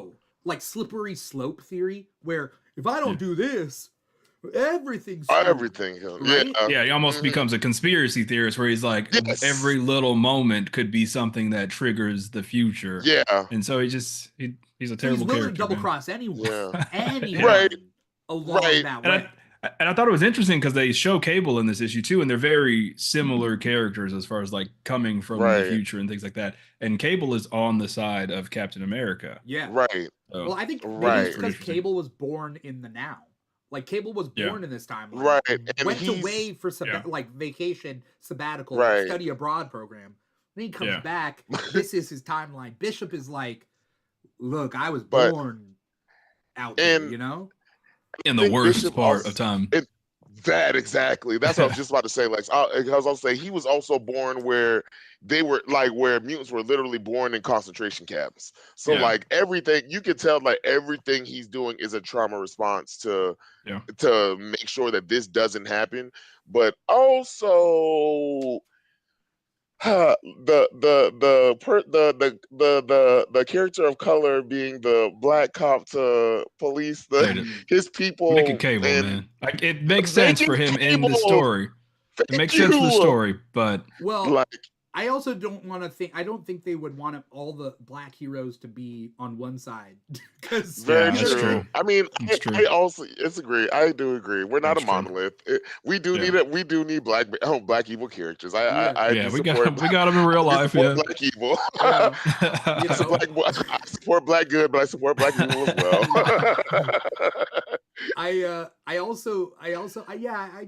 I don't blame him. I also Yeah. think that I don't blame him because of the fact that mutants are not involved in this conflict. So Yes. he's Yeah. not double crossing mutants in this scenario. Yeah. He's not. Because mutants Right. are so a part of it. He's like, look, because they're so a part of it, I can do my own thing, and my own thing Mhm. Yeah. is very strict black and white rules. Right. Yeah. You know. And he's Um, almost like a distraction for hey, leave them alone. I'll go with you. If Right. you need a mutant, I'll be here. You Yeah. leave, just let them do their thing. yeah. There's only 190 of them. Leave them alone. I'll Let me I'll be sell the out. one. Yeah.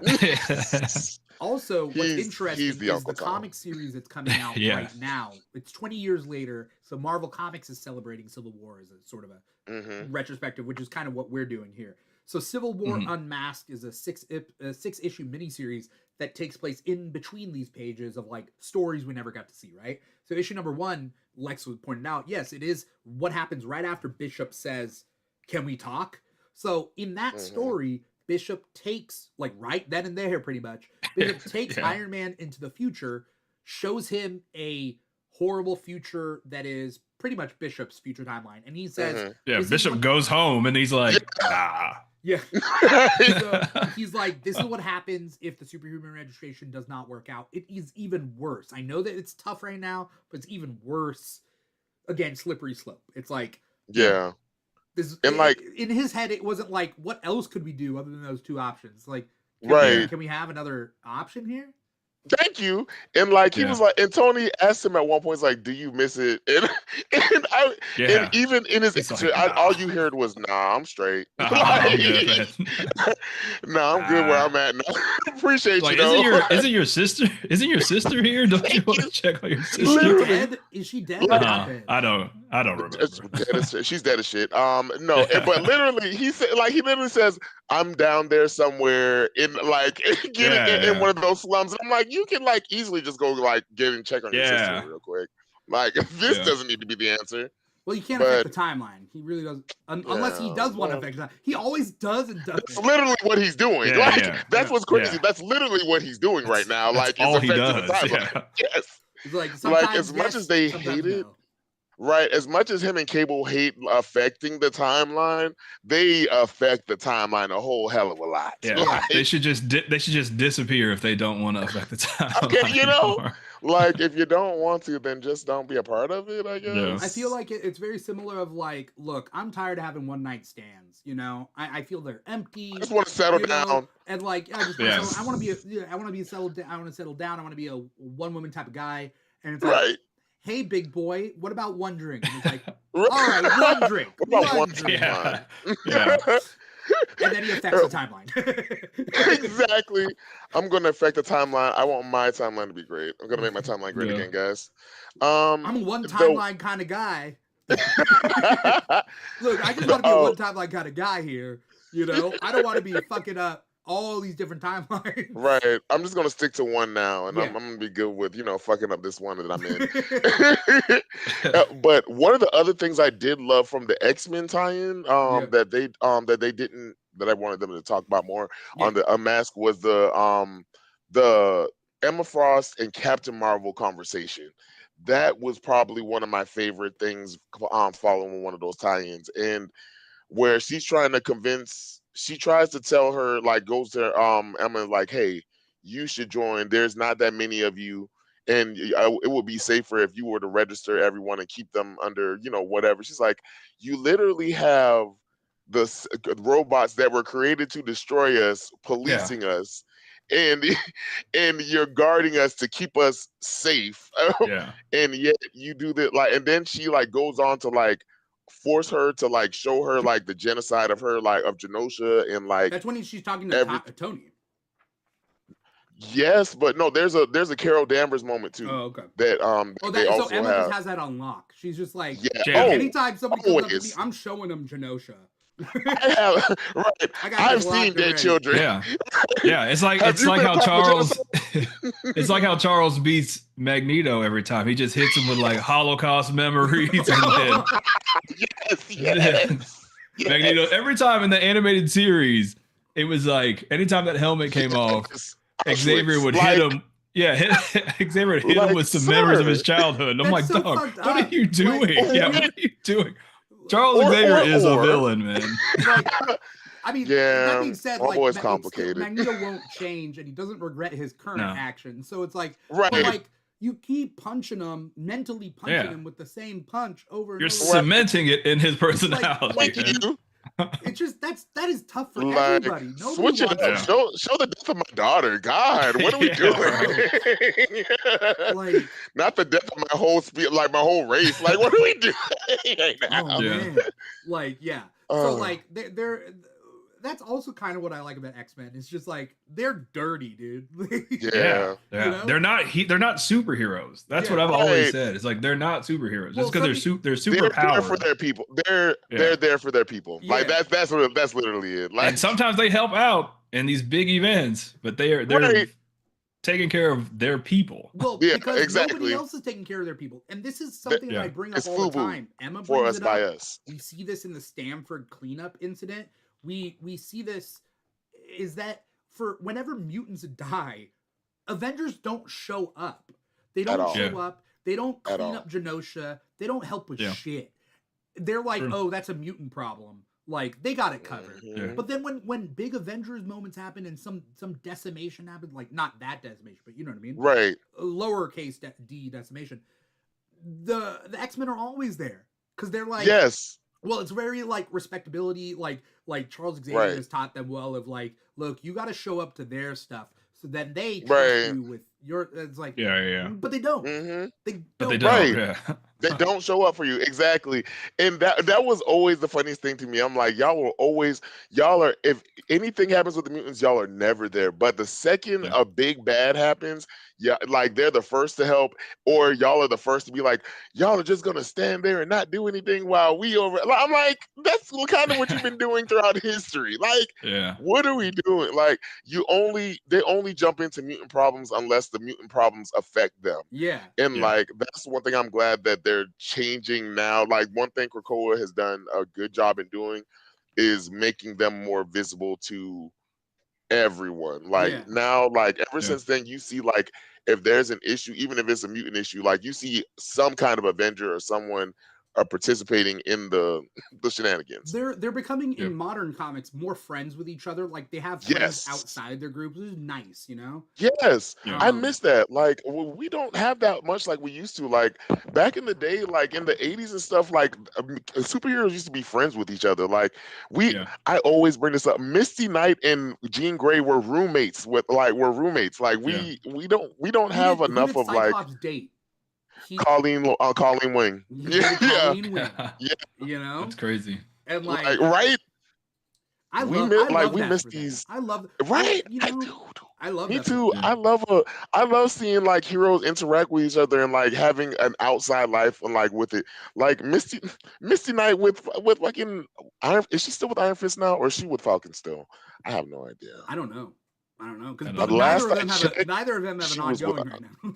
Right. Yeah. Last I checked, she was with Falcon, but last time they showed a future issue, she Mhm. was definitely had a baby with Iron Fist. So I can't Well, tell. Future doesn't Right. count, but I think last time I saw Misty Knight, it was she's training. She's like a mentor to Miles. Yes. Mm. Yes. So you know I that's love kinda that cool, issue. but That I was don't good. remember much from that. But what I was gonna say, I forget what I was gonna say about X-Men stuff. But anyway, I mean it's funny because it does mirror real life. It's like X-Men. Why Mhm. don't you denounce all bad mutants? It's like Right. why don't you denounce all bad humans? Yeah. Like, Right. Thank you. Why is this on us? We don't have Yeah, Exactly. and the whole promising them like, hey, you should do this because you'll be safe. It's also mirrors like current events. It's like, hey, you should do this. You should go on this side of things because it's better for you and your people. But it's like Right. historically, the way it's set up, I don't think it's the the best move for me or my people. So No. Right. They're gonna put mutants on the front lines. Is what they're gonna do. yeah, It's like, exactly. Thank you. Come on. Exactly. Literally, the following X-Men arc that follows this is like endangered species. Like, Yeah. what are we doing? Also, yeah, whenever the X-Men all those mutant factions are running after Baby Hope, and it's like, where are the Avengers? The Avengers aren't gonna stick up for a baby? Thank you. Nah. Right. Come on. The, And I know our it's our mutant editorial stuff, Messiah. right? Yeah. I get the outs in real life. I get that like Marvel is only as cohesive as it can be because they have different editorial Yeah. offices. I get that, but I like to work it in my head of like, yeah, people don't care about mutants. Like that is also just part of the That story. is kind of Yeah, It is a but part, in the right. house of ideas / events, when they do events every 6 months, I think that cohesiveness should be one of their top priorities. Thank you. Especially being one of the bigger like big hero teams out there. Like Yeah. you would think like I think that's I want to say like that they don't think about it, but at the same point, I think at the beginning they didn't think about the cohesiveness of like not Yeah. including X-Men in it. But I think as it went along, I think they were very pointingly doing that, like Yeah. made it a point to show how separate they are, and like they found a way to even add it into the story of like when mutant shit goes down, no one's here to help us. You know what I realized is I'm pretty sure Civil War and Decimation go hand in hand. I don't think Civil War for could sure. happen if Yes. the mutants weren't depowered. Yeah, you have to. I mean, it's Yeah. the same thing with Annihilation. I don't think it would happen. It's like all of these things had to work for Right. Civil War to work how it did. They Because had like to the splinter cosmic heroes, everybody off. the Yeah. cosmic heroes would have been too much. So you Hulk, had to get rid of Thor. Thor. You had to get rid of Mhm. Hulk. It's just too much. Right. And and there they were had to too get rid many of the mutants. X-Men.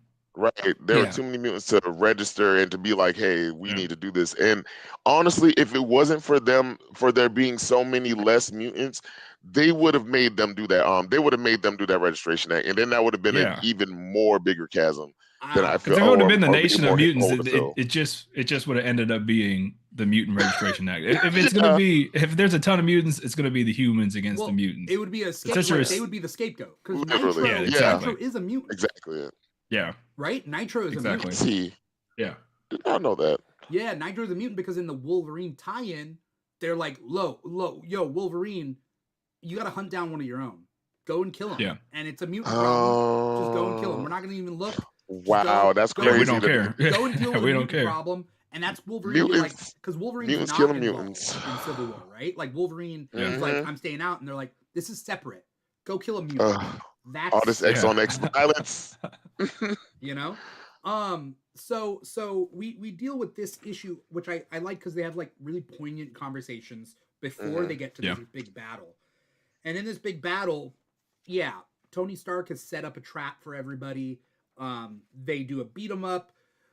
Spider-Man kicks a lot of people's asses as Iron Spider, and yeah, um, and Iron Man gets like Iron Man and Captain America kind of like go at it with fisticuffs.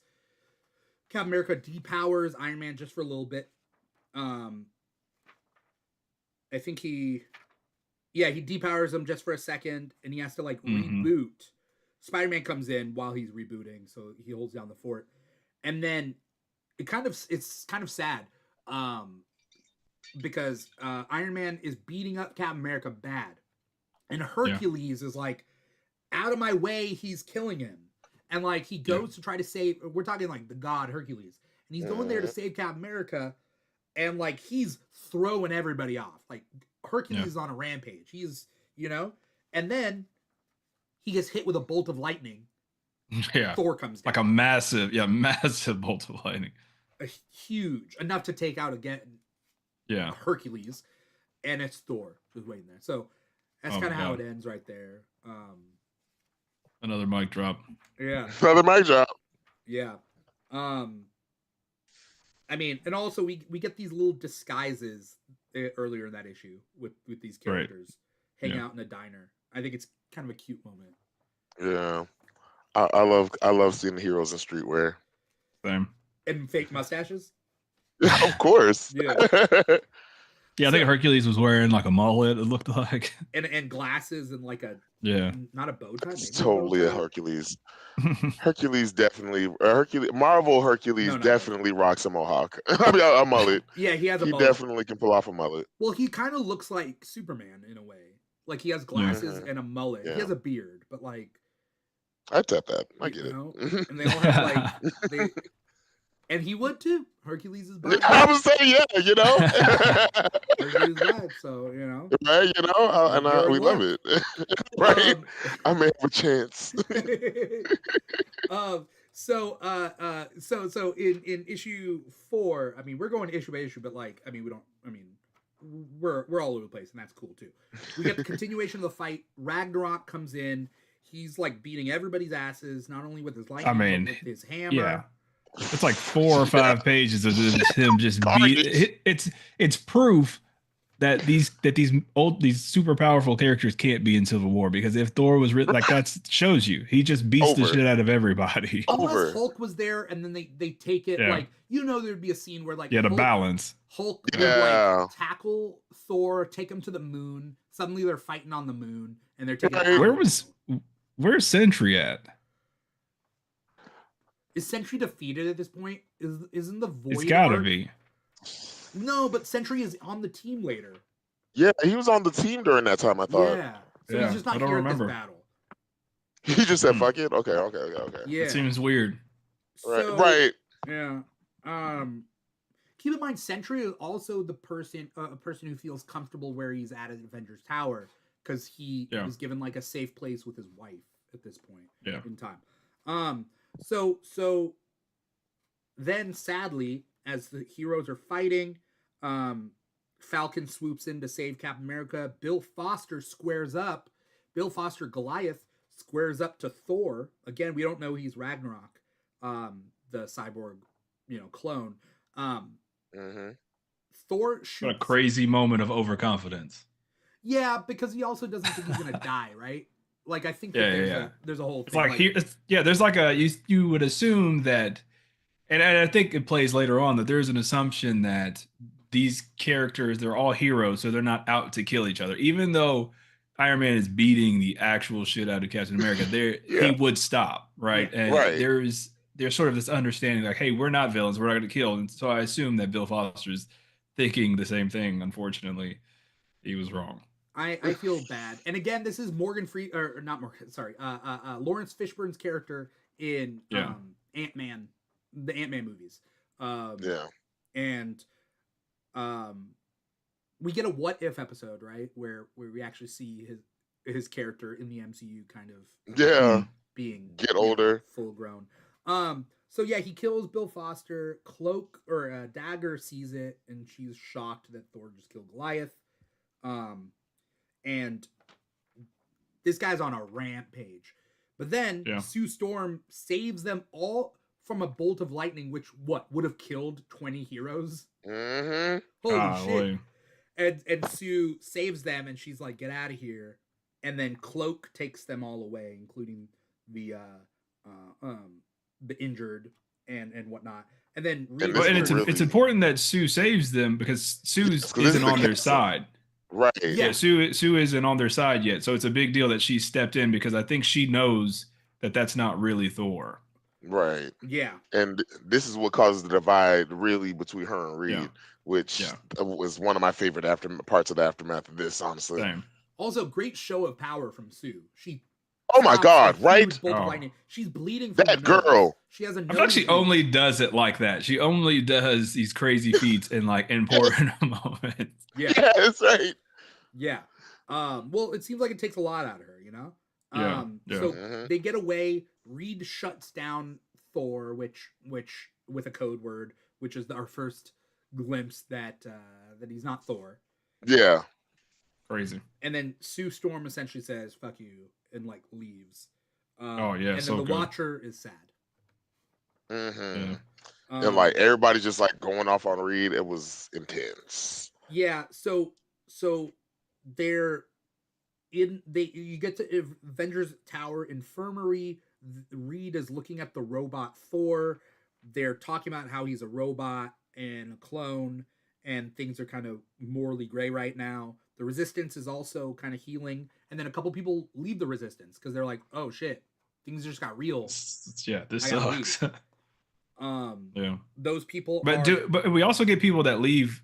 Do we get people that leave the pro side yet? Besides Susan? Not yet. Okay. Not yet. We get Nighthawk, Cassie Lang stature, and and keep in mind Cassie Lang probably has a very close relationship to Bill Foster. Oh, that hurt my heart. I'm not sure exactly what happens at this time, whether she has a relationship to Bill I actually or not. cried on that one. They have a more spiritual connection in a sense. They're all dealing with pin particles. And Cable also leaves at this point, but I don't think Cable leaves because he's scared. I think Cable's like, I got to figure out another plan outside of this. Yeah. This ain't working. We're not just gonna like smash up against yourself like action figures. This isn't. Yeah, this ain't boom boom shoot 'em ups. We got to do something else. It's funny you say action figures because at Bill Foster's funeral, that one lady gives Tony an action figure of Iron Man.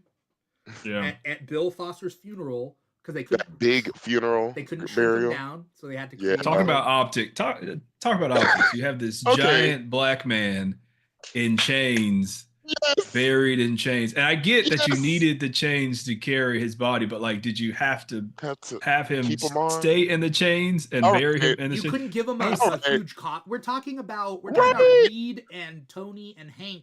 I'm about to say, I know y'all got enough money. The same way y'all made all the chains. I know it has to be a dozen more dollars cheaper to do a big ass wooden box. I like that they acknowledge where they're like, yeah, we tried, we couldn't shrink them. Sorry. Because I was like, did you? You just made a robot god. You're telling me you can't? And in this in this comics or this Civil War Unmasked, Tony fixes a time machine in 10 minutes. I'm like, you have the Thank you. capability to do But this. we But it's like, can't yeah, I'm sorry, we shrink can't do someone. that.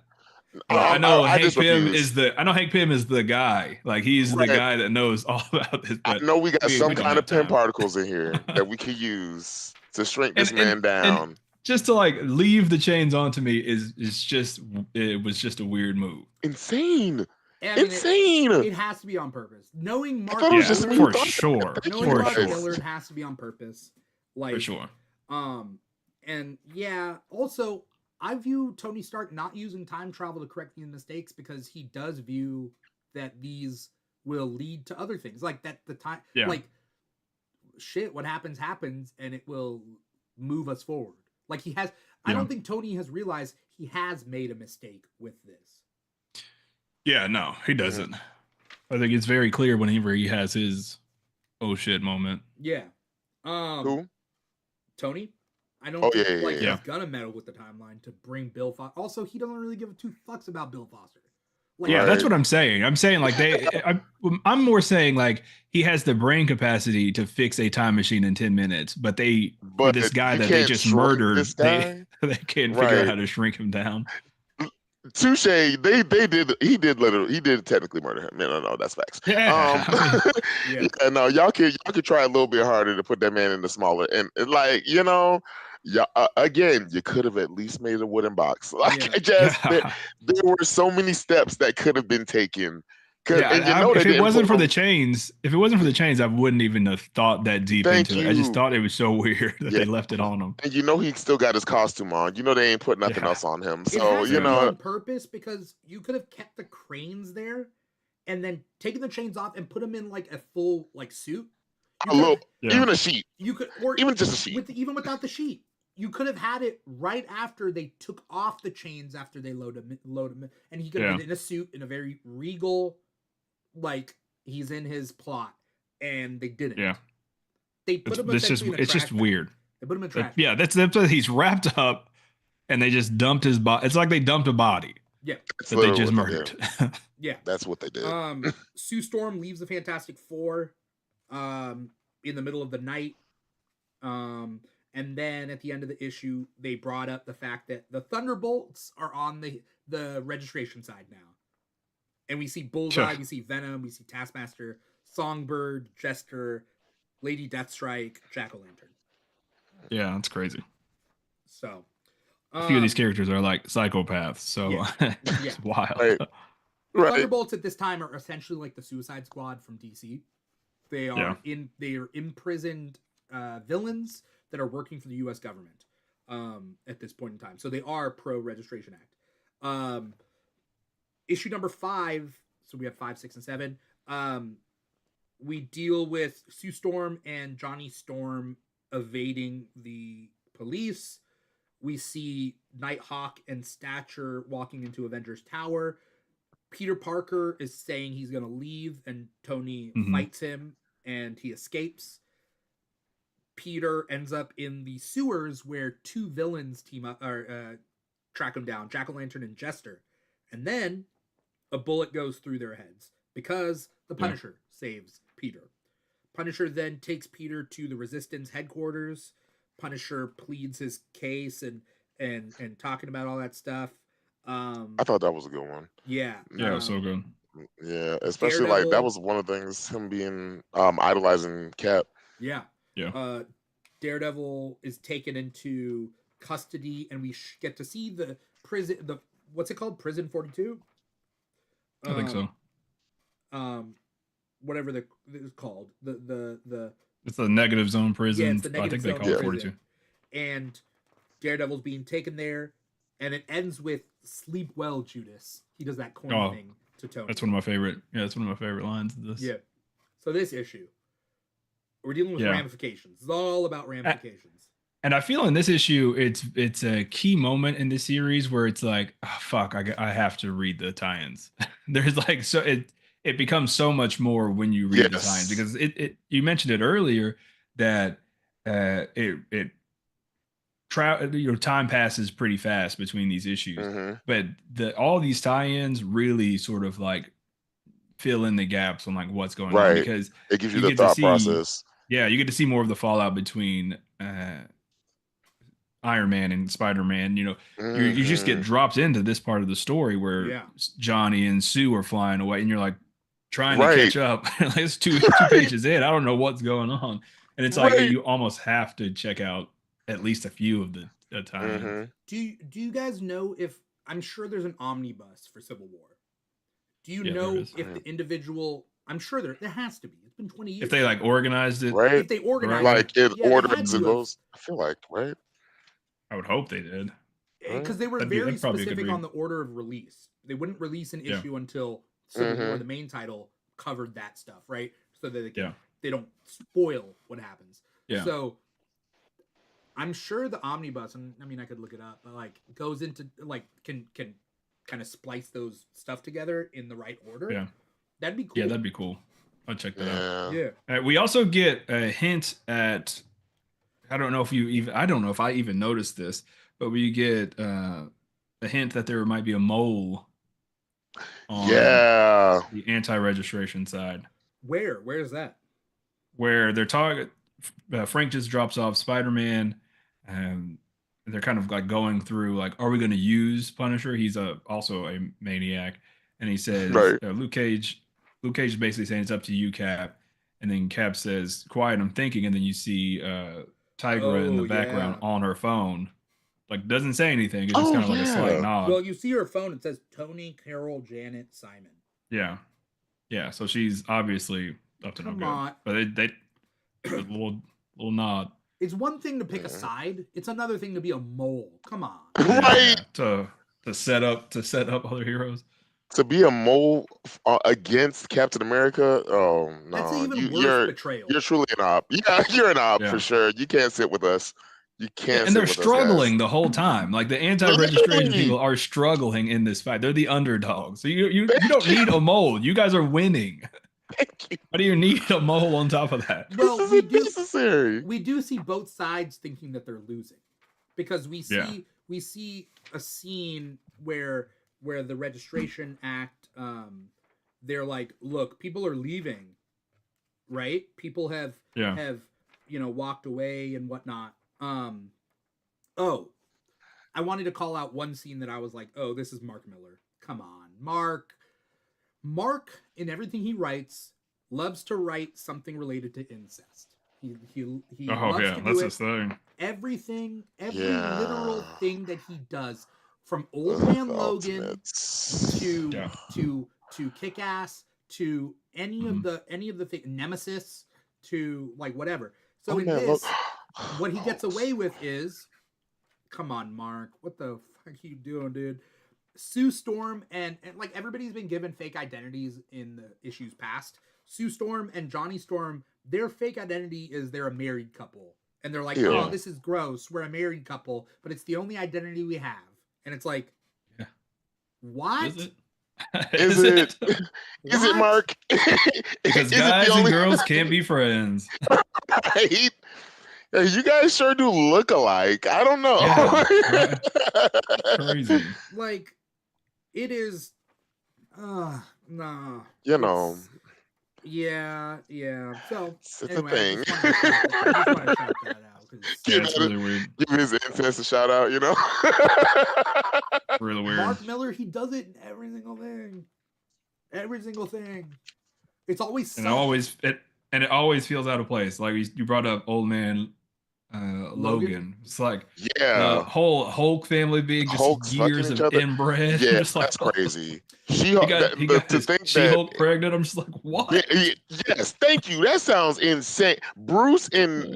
in thing and She-Hulk just bang. That's insane. What are You you think that's doing? bad? Do you know what he does in Nemesis?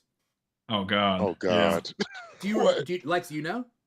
Oh yeah, I remember. Okay, It's What does part he of the do? setup. Part of his like No. setup. So Nemesis is all about just a regular like big city detective versus like a essential super villain who has like unlimited Batman. like resources, Mhm. right?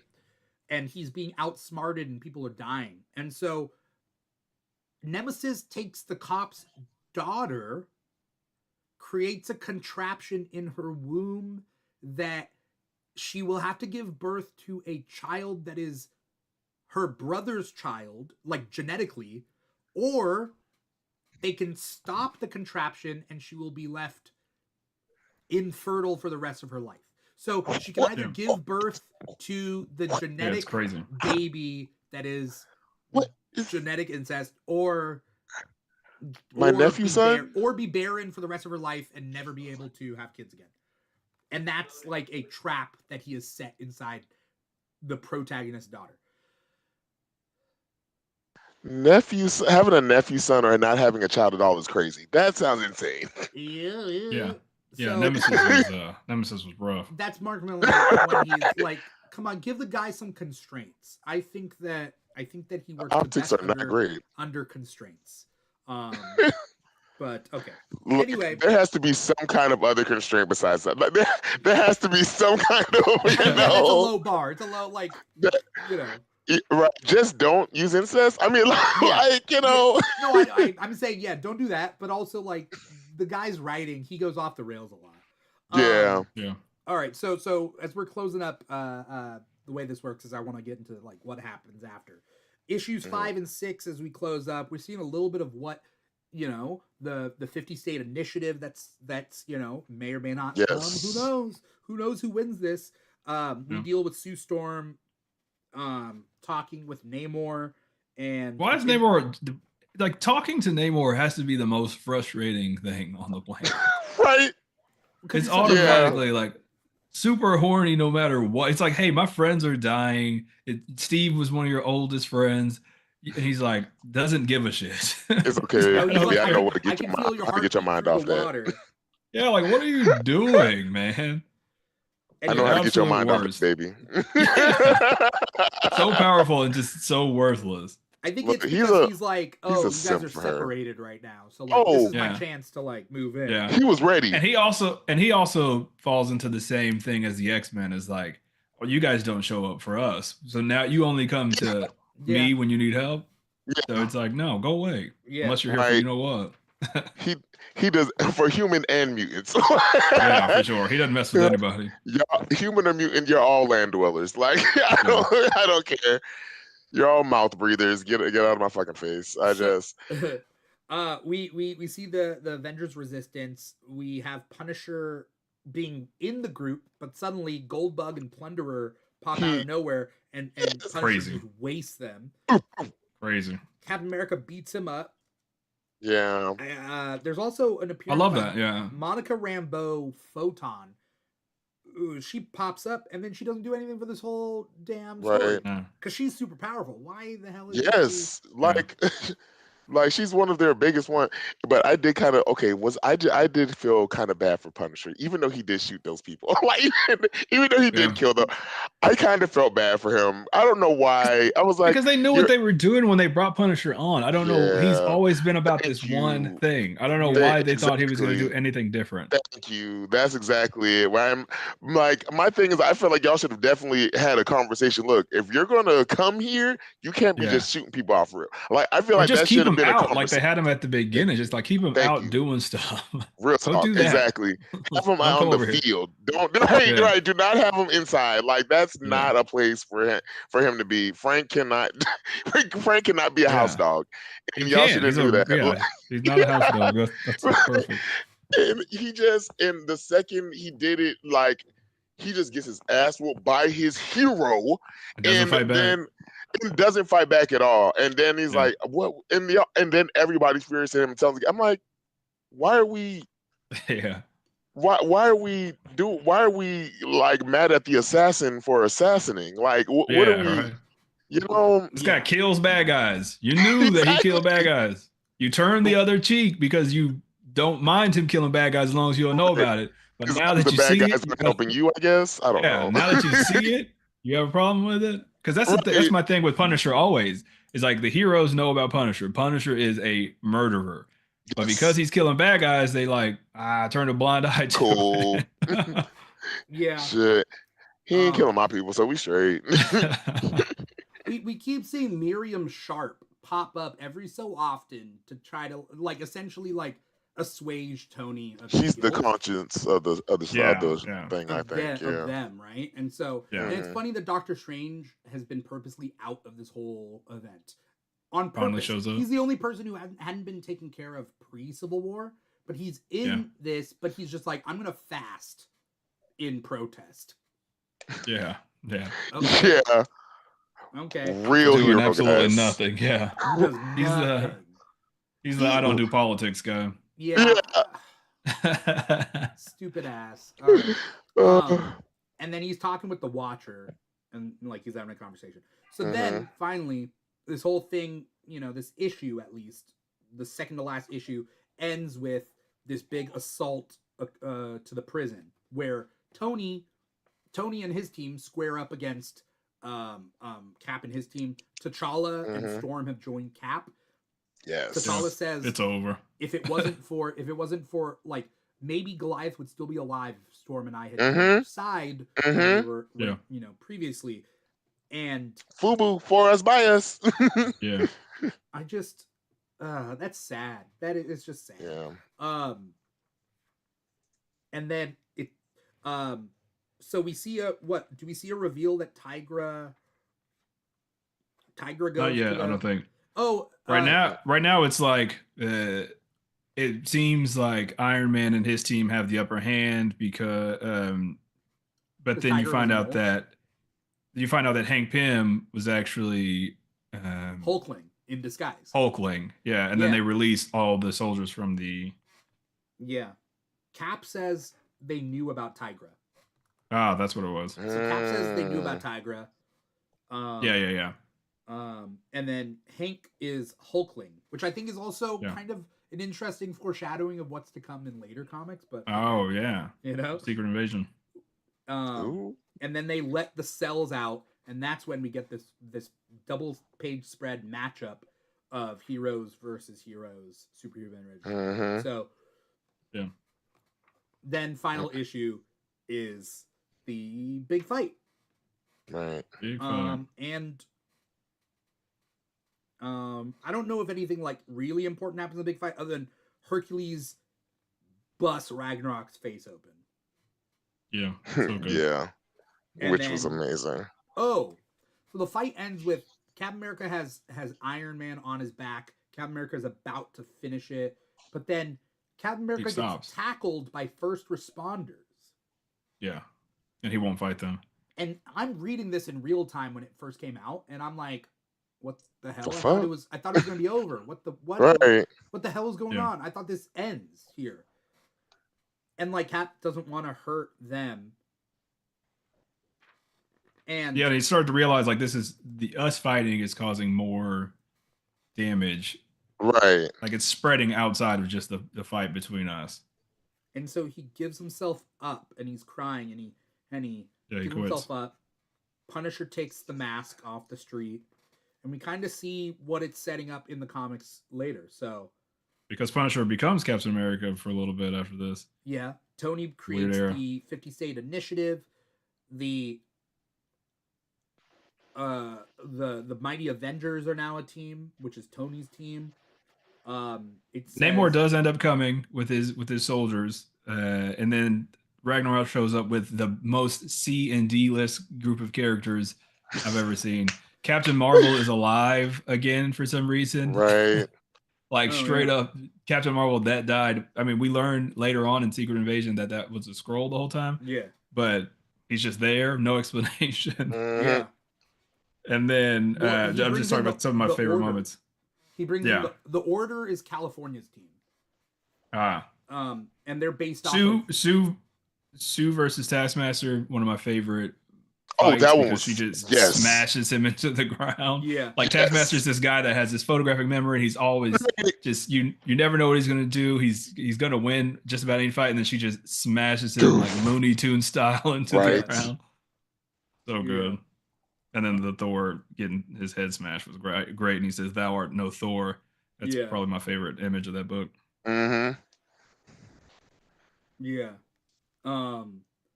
And we get to see Spider-Man fight against the pro registration side. Spider-Man goes black suit after this too for a little bit. Mm-hmm. Yeah. And then so post this thing, Captain America gives himself up. We get this kind of new status quo of what's going on. The 50 State Initiative A Yeah. secret, the new event. There's two. Yeah. So, well, I'll get to that. Some of the heroes have moved to Canada to create Omega Flight. Um, Yeah. I forgot about that. Right. the villains go back into the Negative Zone prison. Hmm. Captain America's in jail. Um, And then gets I think, yeah, the reason this is afterwards, but Aunt May gets killed after this, right? yeah, after this, yeah. That's Yeah. what We'll, that's what sets I'm up. just even talking about the last pages of Civil War issue Oh 7. yeah, because Mm, I would say we still need to I very mean, much we can talk talk about about the everything that happens. Fantastic Four, the yeah, division on that, the aftermath of that. Because I still think when I think of like that's one of the first Fantastic Four arcs I read too, and the epilogue, reading that letter as it's yeah, going through, as it's going down, is was a amazing run. Like I Yeah, think that gave Sue more personality than it ever did in her whole like it gave her yeah, the most like autonomy. yes, that's it Yeah, exactly. yeah. They yeah. gave her I autonomy. agree. So Like it was literally that one scene. She says, she when she said, this is not because me doing a cry for attention. This is because your hands are soaked in the blood of Bill Foster." And I just Yeah, was like, okay, yeah, that was good. um go off, Queen. so and then Tony Stark is head of Shield Yeah. at the end of this. Yes. So Hmm. um yeah, a lot happens after this, but do you guys have any quick thoughts on Civil War up until this point?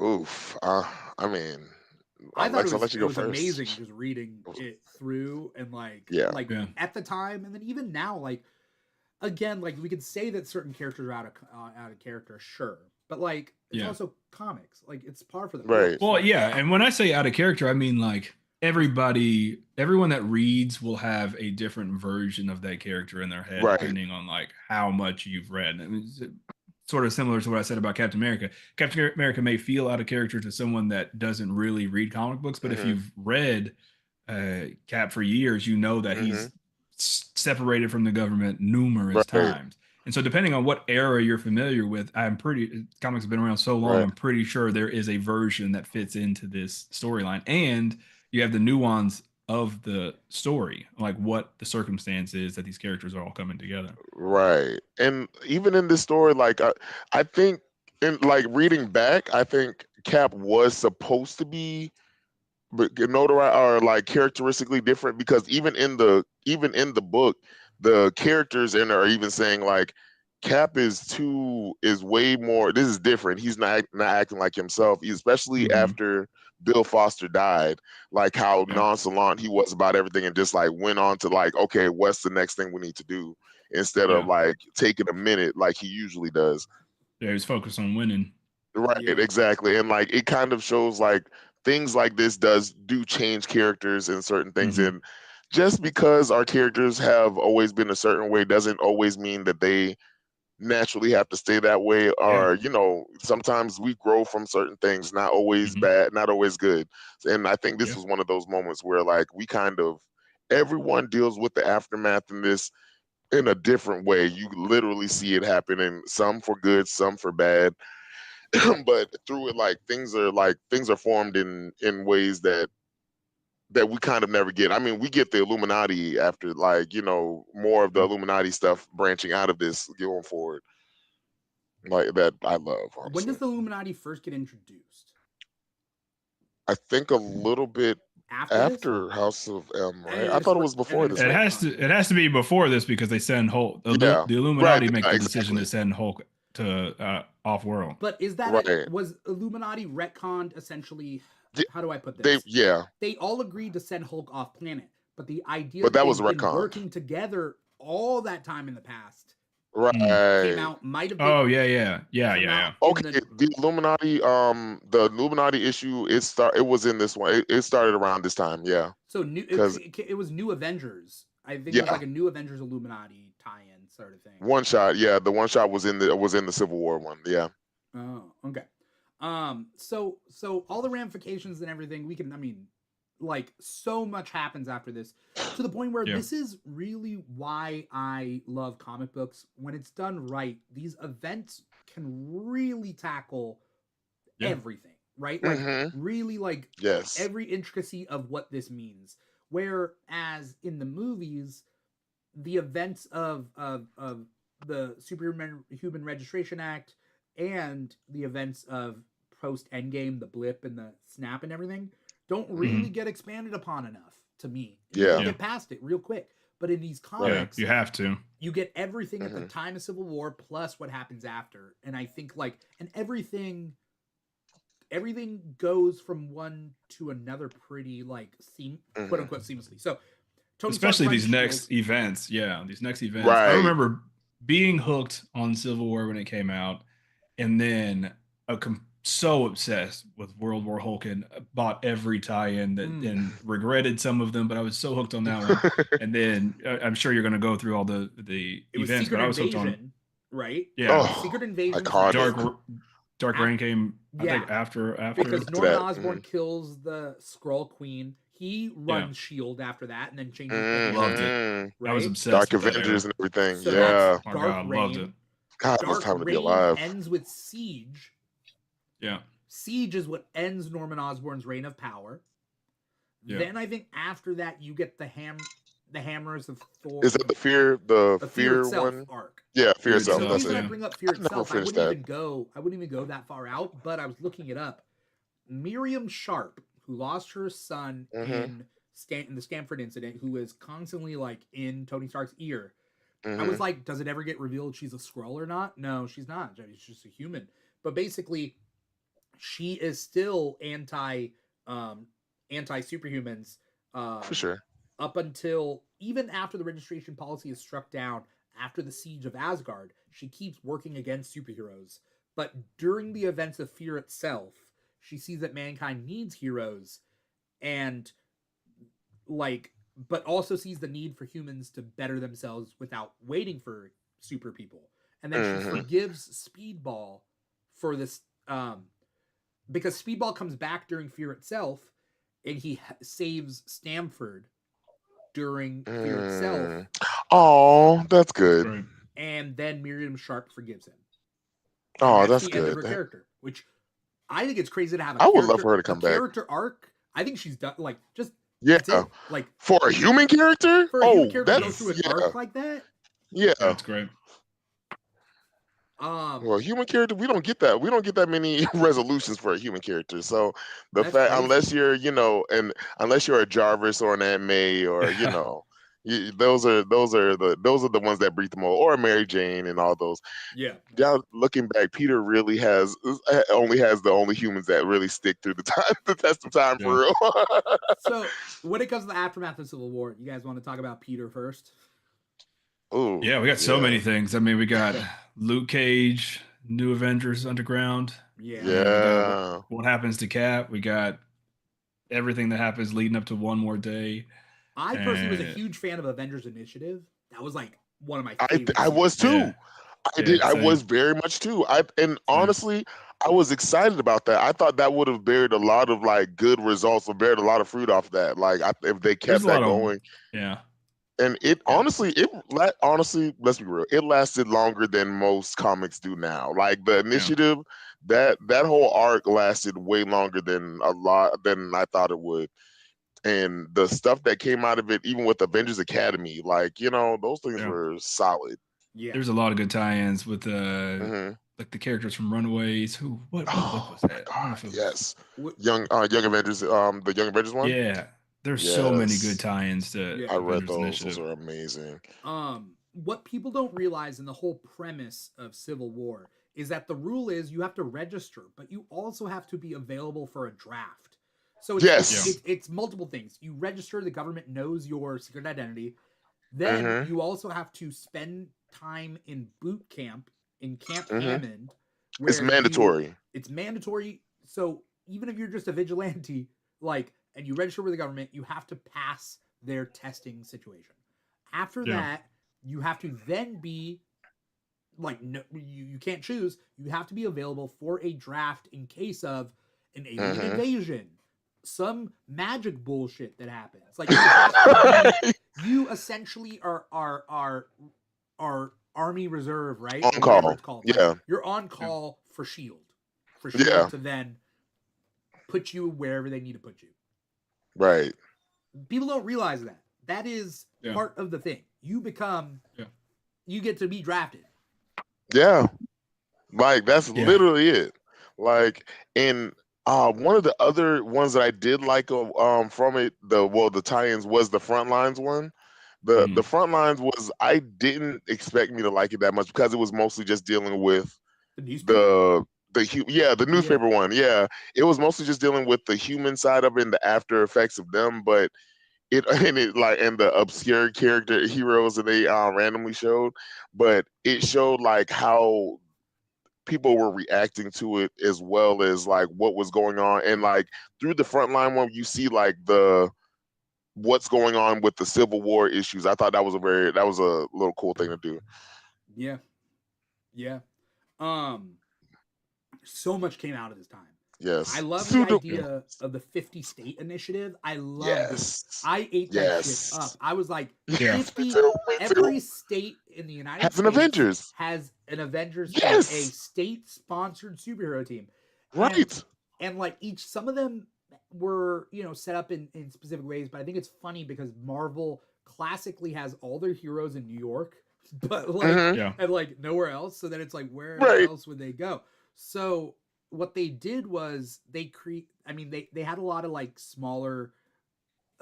The reason I like this era is like they focus on a lot of smaller characters, and they were essentially available to die if they wanted. Right. Like they had their own miniseries because they're run by an ex-actor. They did. So there's a character who used to play Tony Stark on TV or in the movies. Like that's his backstory. Like he was the actor portraying Tony Stark in a world where Tony Stark exists. So that actor, Tony, goes to him and he's like, look, I'll give you powers. I'll give you a team if you want to be a hero for real. And he's like, okay, so the Order has that team. Kansas had a team that was like, there was a guy with a sunflower for a head. And I'm sure they're creating like new characters, but like each team is very specifically like tailored for, like the theme. So Arizona has Firebird, not Firestar. Firebird has like Texas has its own team, like the Armadillo and whatever, right? Yeah, like, Texas Twister was on there. It was all like Texas thing. Yeah. And so like it was kind of funny to kind of see that happen. But there's a Marvel Zombies spinoff where it's in the 616. And the zombies escape, and they eat the Kansas team during that time. I think I remember that. Yeah, I think it's the Squadron Supreme.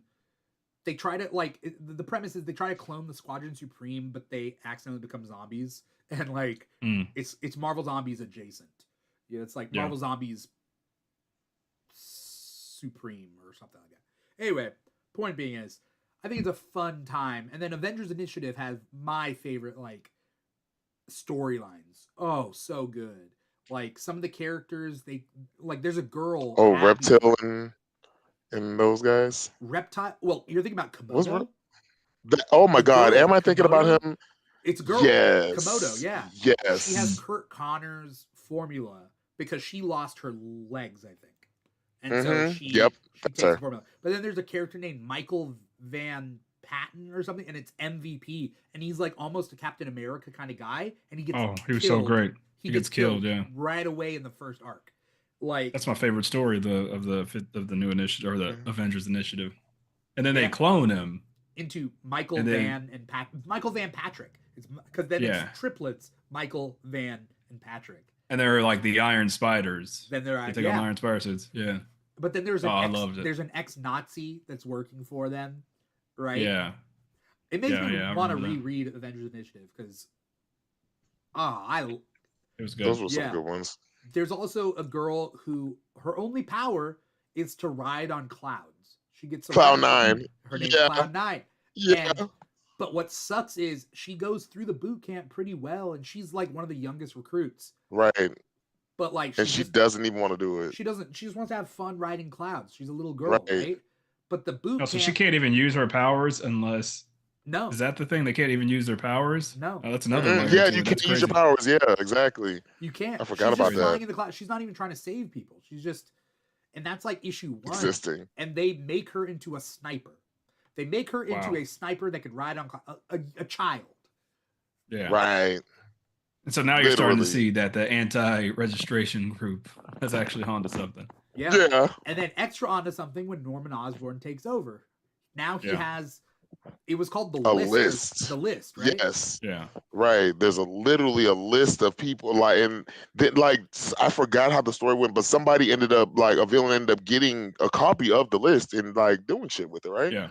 And then Hawkeye was there to like grab, like he went in, I think, to either kill Osborn or stop the list from getting taken or whatever.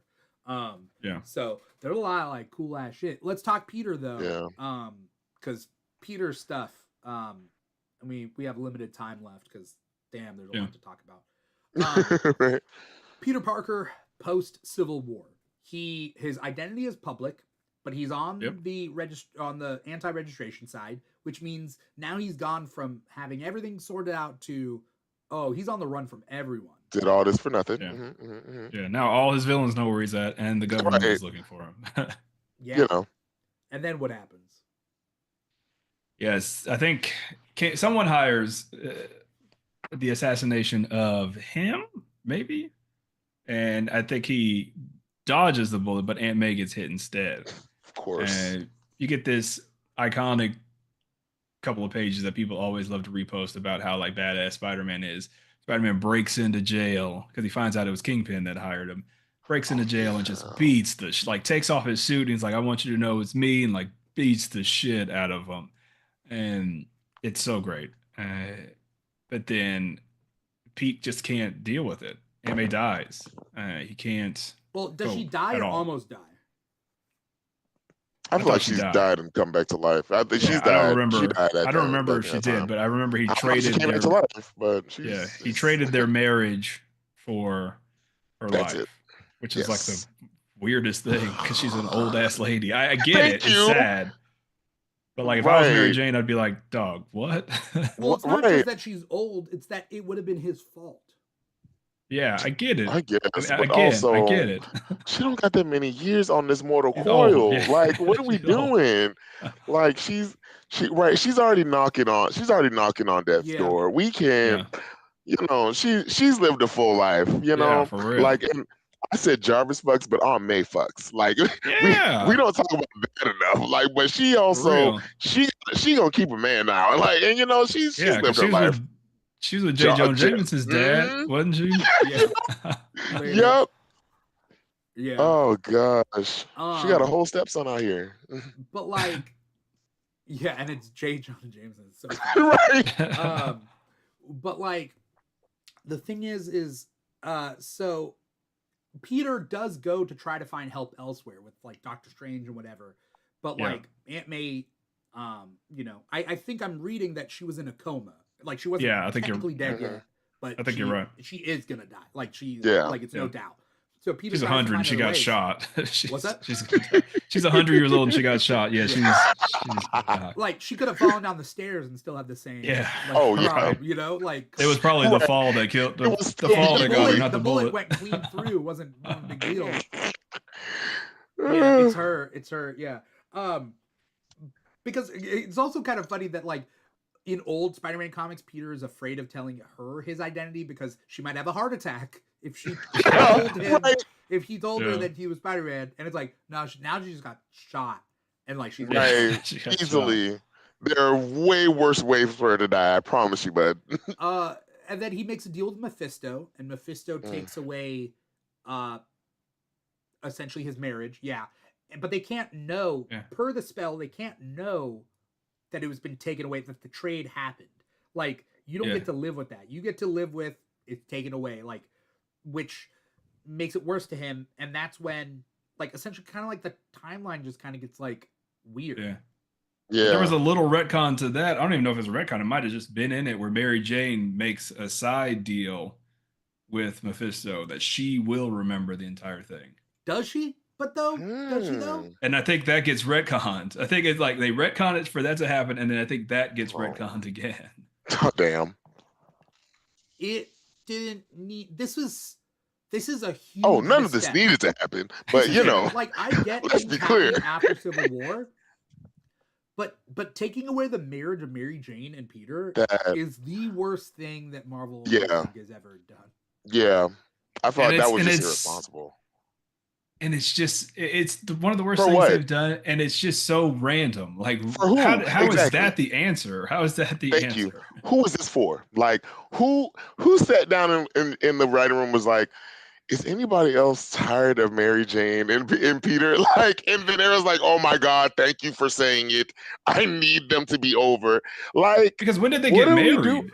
Thank you. 90s in Like the 90s, in I the think. 90s. And like, God. and I promise you, we barely remembered that when it was happening. Yeah. Like he was Yeah. still out here like being Oh a no, hero. 87. Oh Yeah, that God, had to that be in makes the it 80s. worse. Yeah. Yeah, right. That's when Mary Jane was still smoking on Pamela and shit. Yeah, So like my entire life they've been married. And they've so it's been like married. Y'all made a it just decision seems like to such a weird choice thank in you. the 2000s to be like, no, he's got to be, yeah, his life does suck. And it just seems like an But let's ongoing keep it meme this now of way. like how to make Peter Parker's life terrible. Yeah. Right. Yeah. And the problem Like is that it's lazy. Sometimes, like it there's certain quotes that come out from DC and Marvel that I'm like, this is just lazy bullshit. So Yeah. the idea that like he's hard for people to relate to because he is married is the dumbest thing, Right. because it's harder for Yeah. me to relate to his constant struggle and never quite accomplishing Thank anything you. with the powers that Yeah. he has and whatever. Like, Thank you. Yeah. like it's a pessimistic. It's hard for me to kind of- relate to a white guy with a college degree who's out there struggling, man. Yeah. I apologize. Right. That's the most Right. unrealistic thing about Peter Parker. He's a genius. with billionaire Thank friends. you. With billionaire Yeah. With friends. billionaire friends He's a and genius. not Yeah, his best and friend is a still out here billionaire. struggling. No, this No, isn't that's a realistic. choice. Yeah. that's That's the a most choice. I will totally relate and buy that he was bitten by a radioactive spider. Like that could happen in real life. Cool. But Right. anything else, like him struggling, that's the He's most smart. unrealistic thing He's about him. white. And he also has rich white friends who can also Yeah. help you get to. And you're telling me Dog. that at no point was your white privilege used? He's got the False. American dream, and he's like struggling. Thank you. Fraudulent. Come on, man. Yeah, come on, man. Yeah, and he went to school. He became a teacher like Yeah. pre this.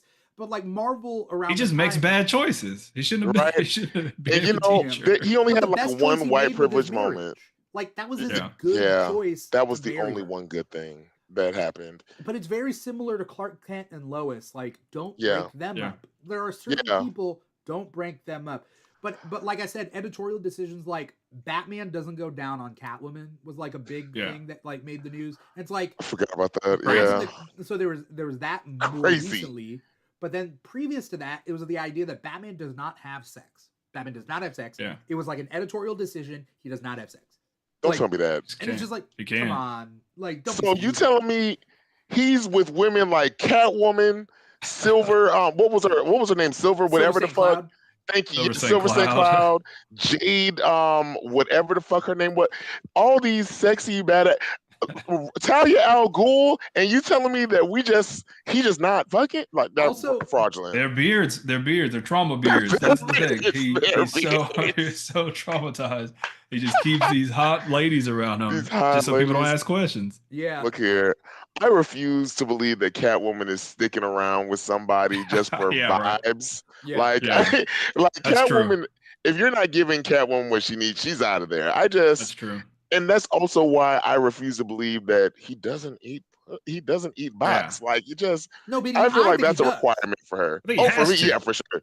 Like, I feel like with Selena Kyle, that's a requirement, right? Yeah, Like, You you know, have to. like, He seems like such a character gonna that's lick in the his Kit own Kat. head all the time. Like no one's gonna want to Yeah. hang out with Bruce Also, Wayne. like thank you. I'm sorry, but like if you, I'm speaking from a guy's point, like a guy's perspective, but I think women should demand it. Like I think that it Yeah. should be a thing. Like, come on. Yeah, Like, that's a requirement, man. like What are you come doing? on. Like, You know what? I believe that But again, it may be right. it's billionaire Right. mentality, man. True. no, But you know what? I Bruce believe Wayne's that different, he may though. He be should be different. that part. I think Norman, Batman let me just doesn't. put it that way. Norman Osborn does not. Yeah, No. that's true. Harry Oh, Osborn. no. Harry Osborn does not. Because his say- dad told him that he wasn't supposed to. Yeah. I can see Batman doesn't do it, but Tony Bruce Stark does. does, but he doesn't do it well, and he gets upset that he just can't crack the code. That's He thinks he's better than he is. That's Tony. Like he's like, look, I'm doing everything that I should be doing, and he's upset. Mathematically, Reed doesn't.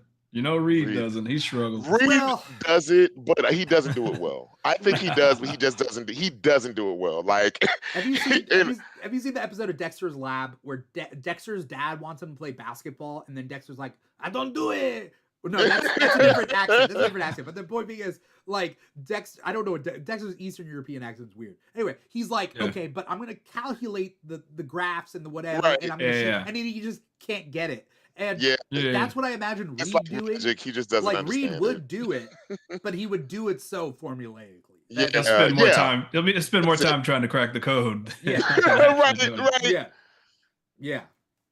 That's great. It's on a chalkboard somewhere. You know what I mean? Yes. Yeah. So upward motions. We what's funny with this one brand new day, one more day thing is that like that storyline didn't need to happen. The big problem with Civil War is that his identity was public, not that his marriage was in the way. Like his marriage doesn't play a part in Civil War. So, right. Like, solve that problem. You didn't need to solve the marriage problem. That part. Yeah. Like I always hate when and people always give the excuse of, oh, if they get him married, if he's happy, then he's not going to have a good story, or he's not going to, or it's lazy to give him. I'm like, I feel like it's even lazier to have him foreverly like in a constant flux of the struggle. Just like Peter Pan thing. Right. Like he is forever he's in a perpetual state of struggle. Like every time that he gets something, it's literally snatched away from him. Like the one white privilege thing that he got was the fact that he came back to his life and he had a company, and then he lost the company that he got.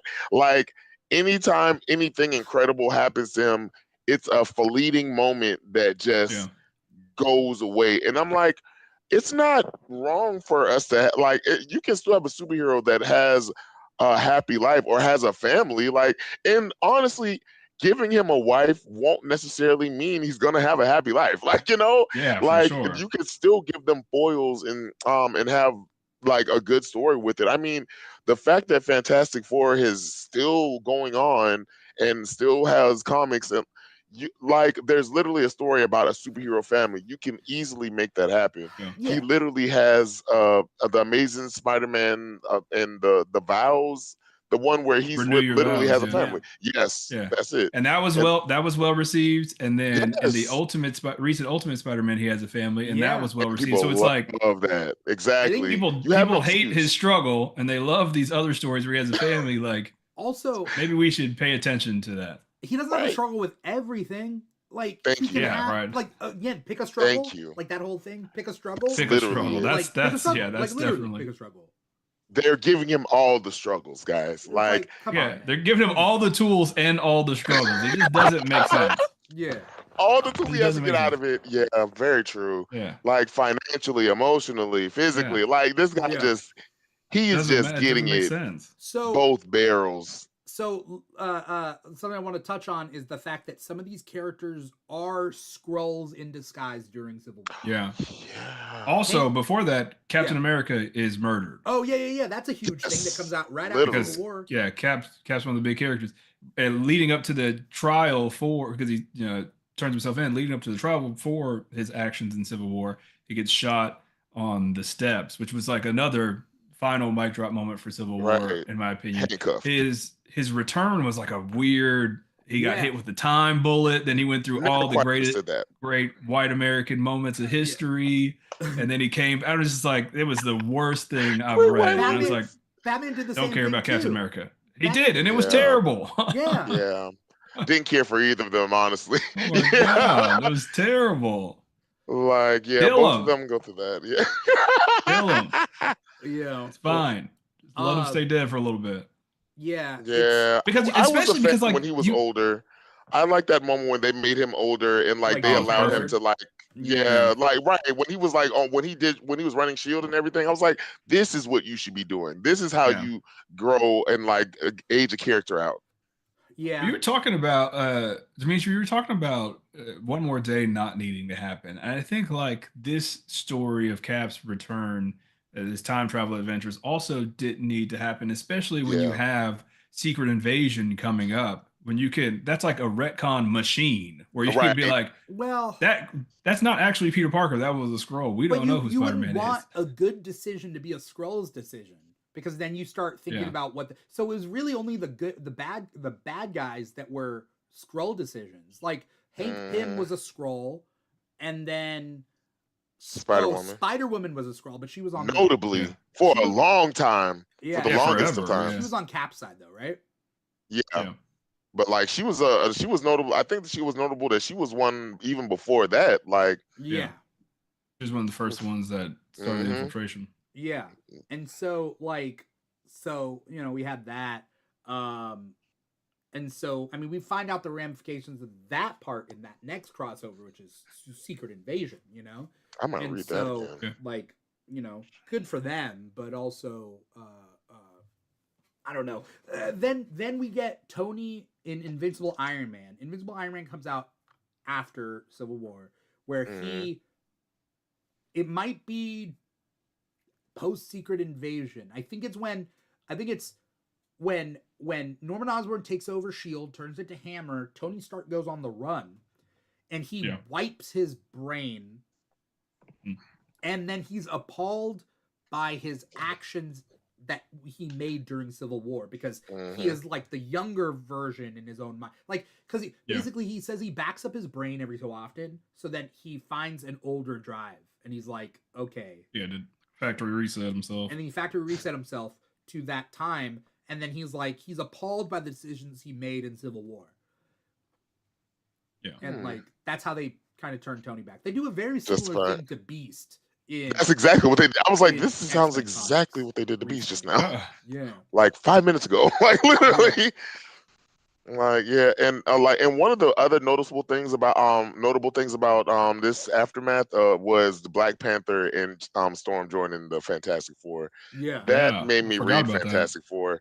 That was a really cool little moment for them. And Yeah. and and going into Secret Invasion and everything like that. Oh my gosh. Yeah. I love that run of Fantastic Four. Yeah.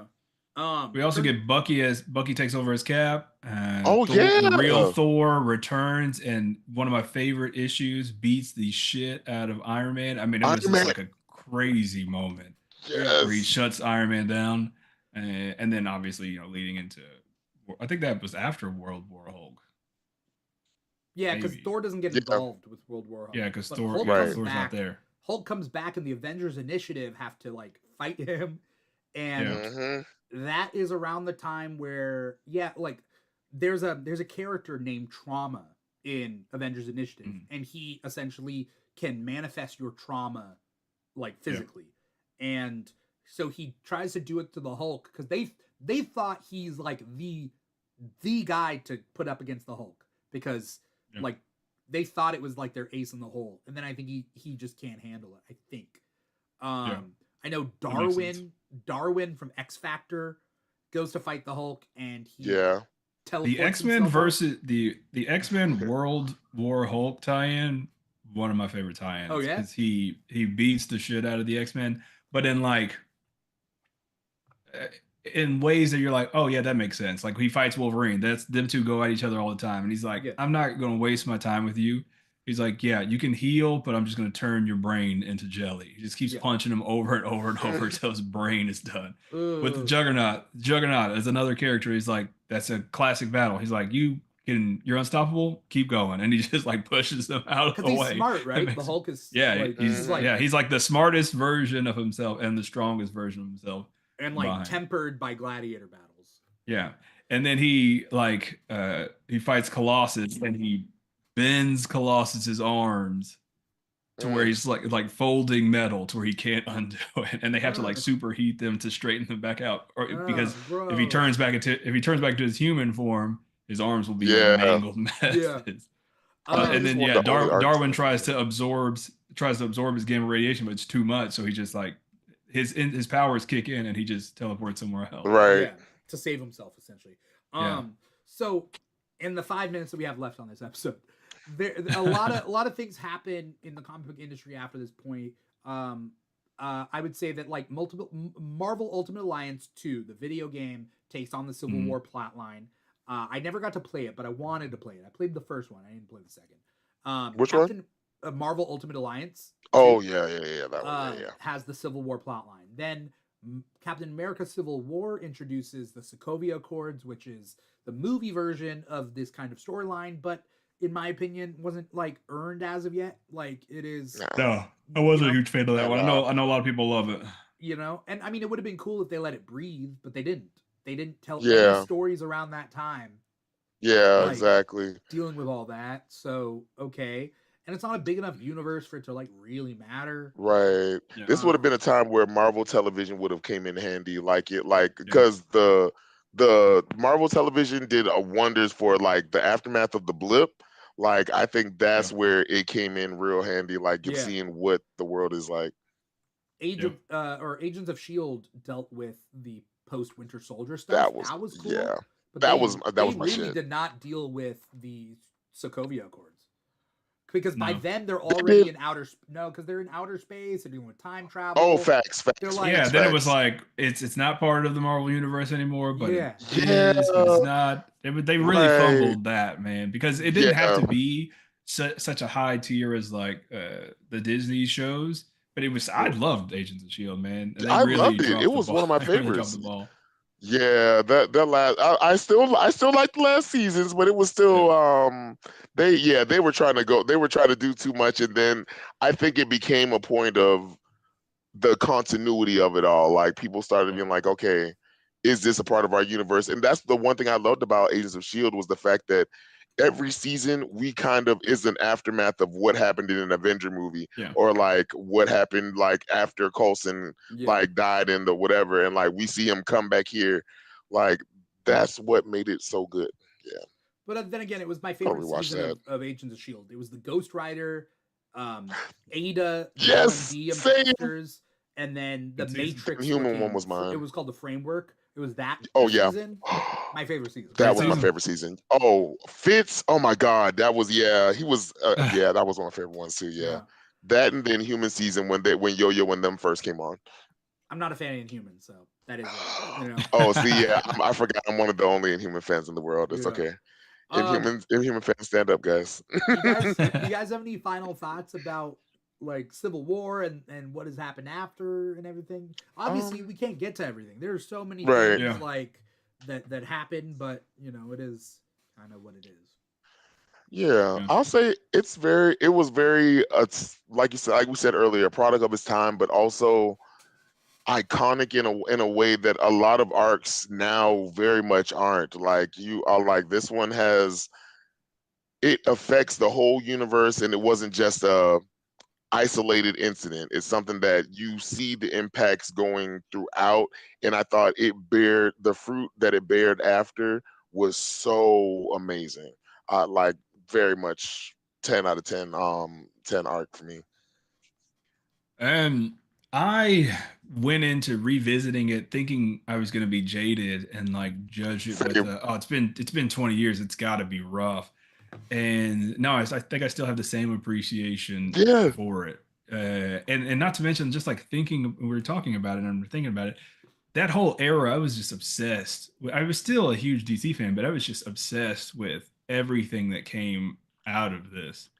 And all the way up until like, because they did the Dark Avengers with the X-Men tie-ins and all this stuff. I was just like obsessed with all of that stuff. Yeah. And that's what really got me back into reading X-Men stuff. And it was just like snowballed into this my collecting and really kickstarted it back to where I am today. Yeah. And so I have a big appreciation for it. I like this era too because not only was it like really ramping up my interest in Marvel, but also like Marvel the greater universe, not just X-Men and Batman. It also was during the time where like X-Men comics were a little stagnant because of the decimation. So it kind of picked it up, and then it got me into all these other side things, especially Avengers Initiative, and it all kind of worked out because only in a couple of years later, DC does the New 52, and I almost completely dropped DC. and which Mhm. was the It biggest was a rough heartbreak time. to me. It was a heartbreak to me because like my biggest love is DC, and Mm. like and I love Marvel, but I love Marvel for Spider-Man and X-Men. And it's funny that they did a switch where I just stopped reading DC at New 52, and then I was reading Avengers Initiative. I was reading multiple Avengers titles, Mhm. and then but then Yeah. X-Men Yeah. started picking up, like Hope stuff, Right. like all the Hope Yeah. stuff. I was like Obsessed. I Utopia, was Messiah obsessed with that. you Complex. know, Yeah. What? Oh, Mosaic Utopia, Complex. I read Manifest that the other day. Destiny. Sheesh. Yeah. So like, Yeah. then I almost was completely Marvel all the time. Same. You That was an know? Mhm. era. That exact same thing. I was not a huge fan Yeah. of New 52, and I was picking up so much Marvel. I was just like, "God, I guess this is the time where I switch because I was pretty Right. much all Spider-Man back then. Yeah. Mhm. Until this era of comics picked up, and then I was picking up every. I mean, I was buying tie. I'd never bought tie-ins before. I was buying Same. tie-ins because I wanted to see more Ever. what's going on. I read the It was Hulk just like when was the Hulk Intelligentsia stuff? Like when they introduced like yeah, that you know was what I around the mean? Red Hulk. Look, that was Yeah. after Red Hulk came in, and it sort of became this like secret cabal in his universe. Yeah. And that's crazy because like I'm not a Hulk fan. And so like Yeah, Yeah. that At era, all. I was just struggling to find something to read, you Mhm. know? yeah, And so like and I like that Hulk Intelligentsia stuff. Like it was Yeah. yeah. It was I good. was yeah. It's crazy looking back on these 20 years. Also the fact that we've been reading for a long ass time, you know? Yeah, I think all the money I spent, and now it's Oh, percolating in my what? I head. gotta put it down. I gotta down a down payment on the house at least. I yeah, scan my comics into CLZ Mm, comics. Um yeah. and you could scan the barcode and keep track of everything. mm. And it also tells you how much money everything is worth. Oof. I'm scared to do that. Jesus I need to. Christ. I did it for. I was doing that for a while. I need to get back in and finish it. But I also have just looking at my room now, just like stacks of books that I I don't have even know where they came from. boxes upon boxes Yeah. of Yeah. comics. Man, Shit. I'm very glad that I got you guys in on this episode because it's been great doing this little oversized episode, but very this is a meaty episode. Yeah. Got some heft on it. This one Yeah, got ass on Yeah. it for yeah, sure. We didn't think we was gonna be able to do the 3 hours, but we definitely did sure did Yeah. 3 hours. Same. I was like, there's no way. This is only 70. There's no way we're gonna cover it. Right. I knew though. I knew we were gonna take so long, and Yeah, even then we're gonna get you off called this. that one. We're gonna get off this, and we're gonna be like, oh shit, I forgot about this. I know I am. There were certain things I was like, oh fuck, I should have talked about that. Now I'm so upset with myself. Yeah, and there was gonna Yeah. be more of it later. Yeah. Before we get going, well, I want to thank anyone who is watching us live on youtube.com/The Keeg Show, or watching us after the fact, youtube.com/The Keeg Show, or listening to the podcast wherever you get your podcasts from, Spotify, Apple Podcasts, iHeartRadio, etc., etc. We are on all of those. Wherever you can find The Keeg, we are there. So this is the Keeg Talks Civil War 20-year retrospective, but we also got Comic Talk every Thursday, 5 p.m. Pacific, 8 p.m. Eastern, also on youtube.com/The Keeg Show. So that is talking about new comics that come out every single week. And this, The Keeg Talks, is just a different topic, whether it's a movie, whether it's a TV show, whether it's a comic book related topic. We talk about that on The Keeg Talks. Before we get going, though, Aaron, where can we find you? What do you got coming up? Anything you want to plug? Yes. So you guys can always find me on TikTok at King Krakoa and on Instagram, the King Krakoa. Nothing planned as of yet. Work's been kicking my ass, but other than that, stay tuned though. Mhm. Okay. Awesome. Lex, how about you? Yeah, at Wednesday Poll on Instagram and Threads, and if you follow me there, you'll see what I got going on. I talk a lot about random stuff, so Okay.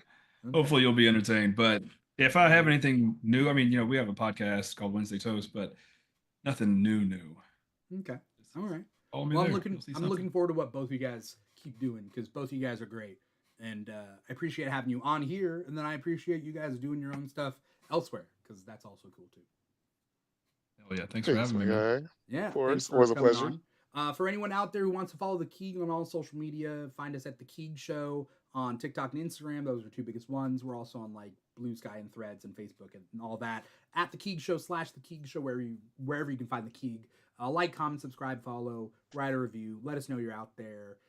Help us out in whatever way you can, non-monetarily, like that stuff. Or if you want to do it monetarily, patreon.com / the Keeg Show. if you want to give back to the Keeg and the many shows that we do. We got a couple of shows coming out in the next couple of days, so stay tuned for that. The Boys series finale, Mandalorian and the Grogu, and then obviously Comic Talk every Thursday, 5 p.m. Pacific, 8 p.m. Eastern. That's pretty much it. Thank you guys so much for coming on. Thank you guys so much for watching. Once again, I am your host, Dimitri Pereira. This has been the Keeg Talks in conjunction with Comic Talk for Civil War, a 20-year retrospective. Take care, everybody. Bye-bye.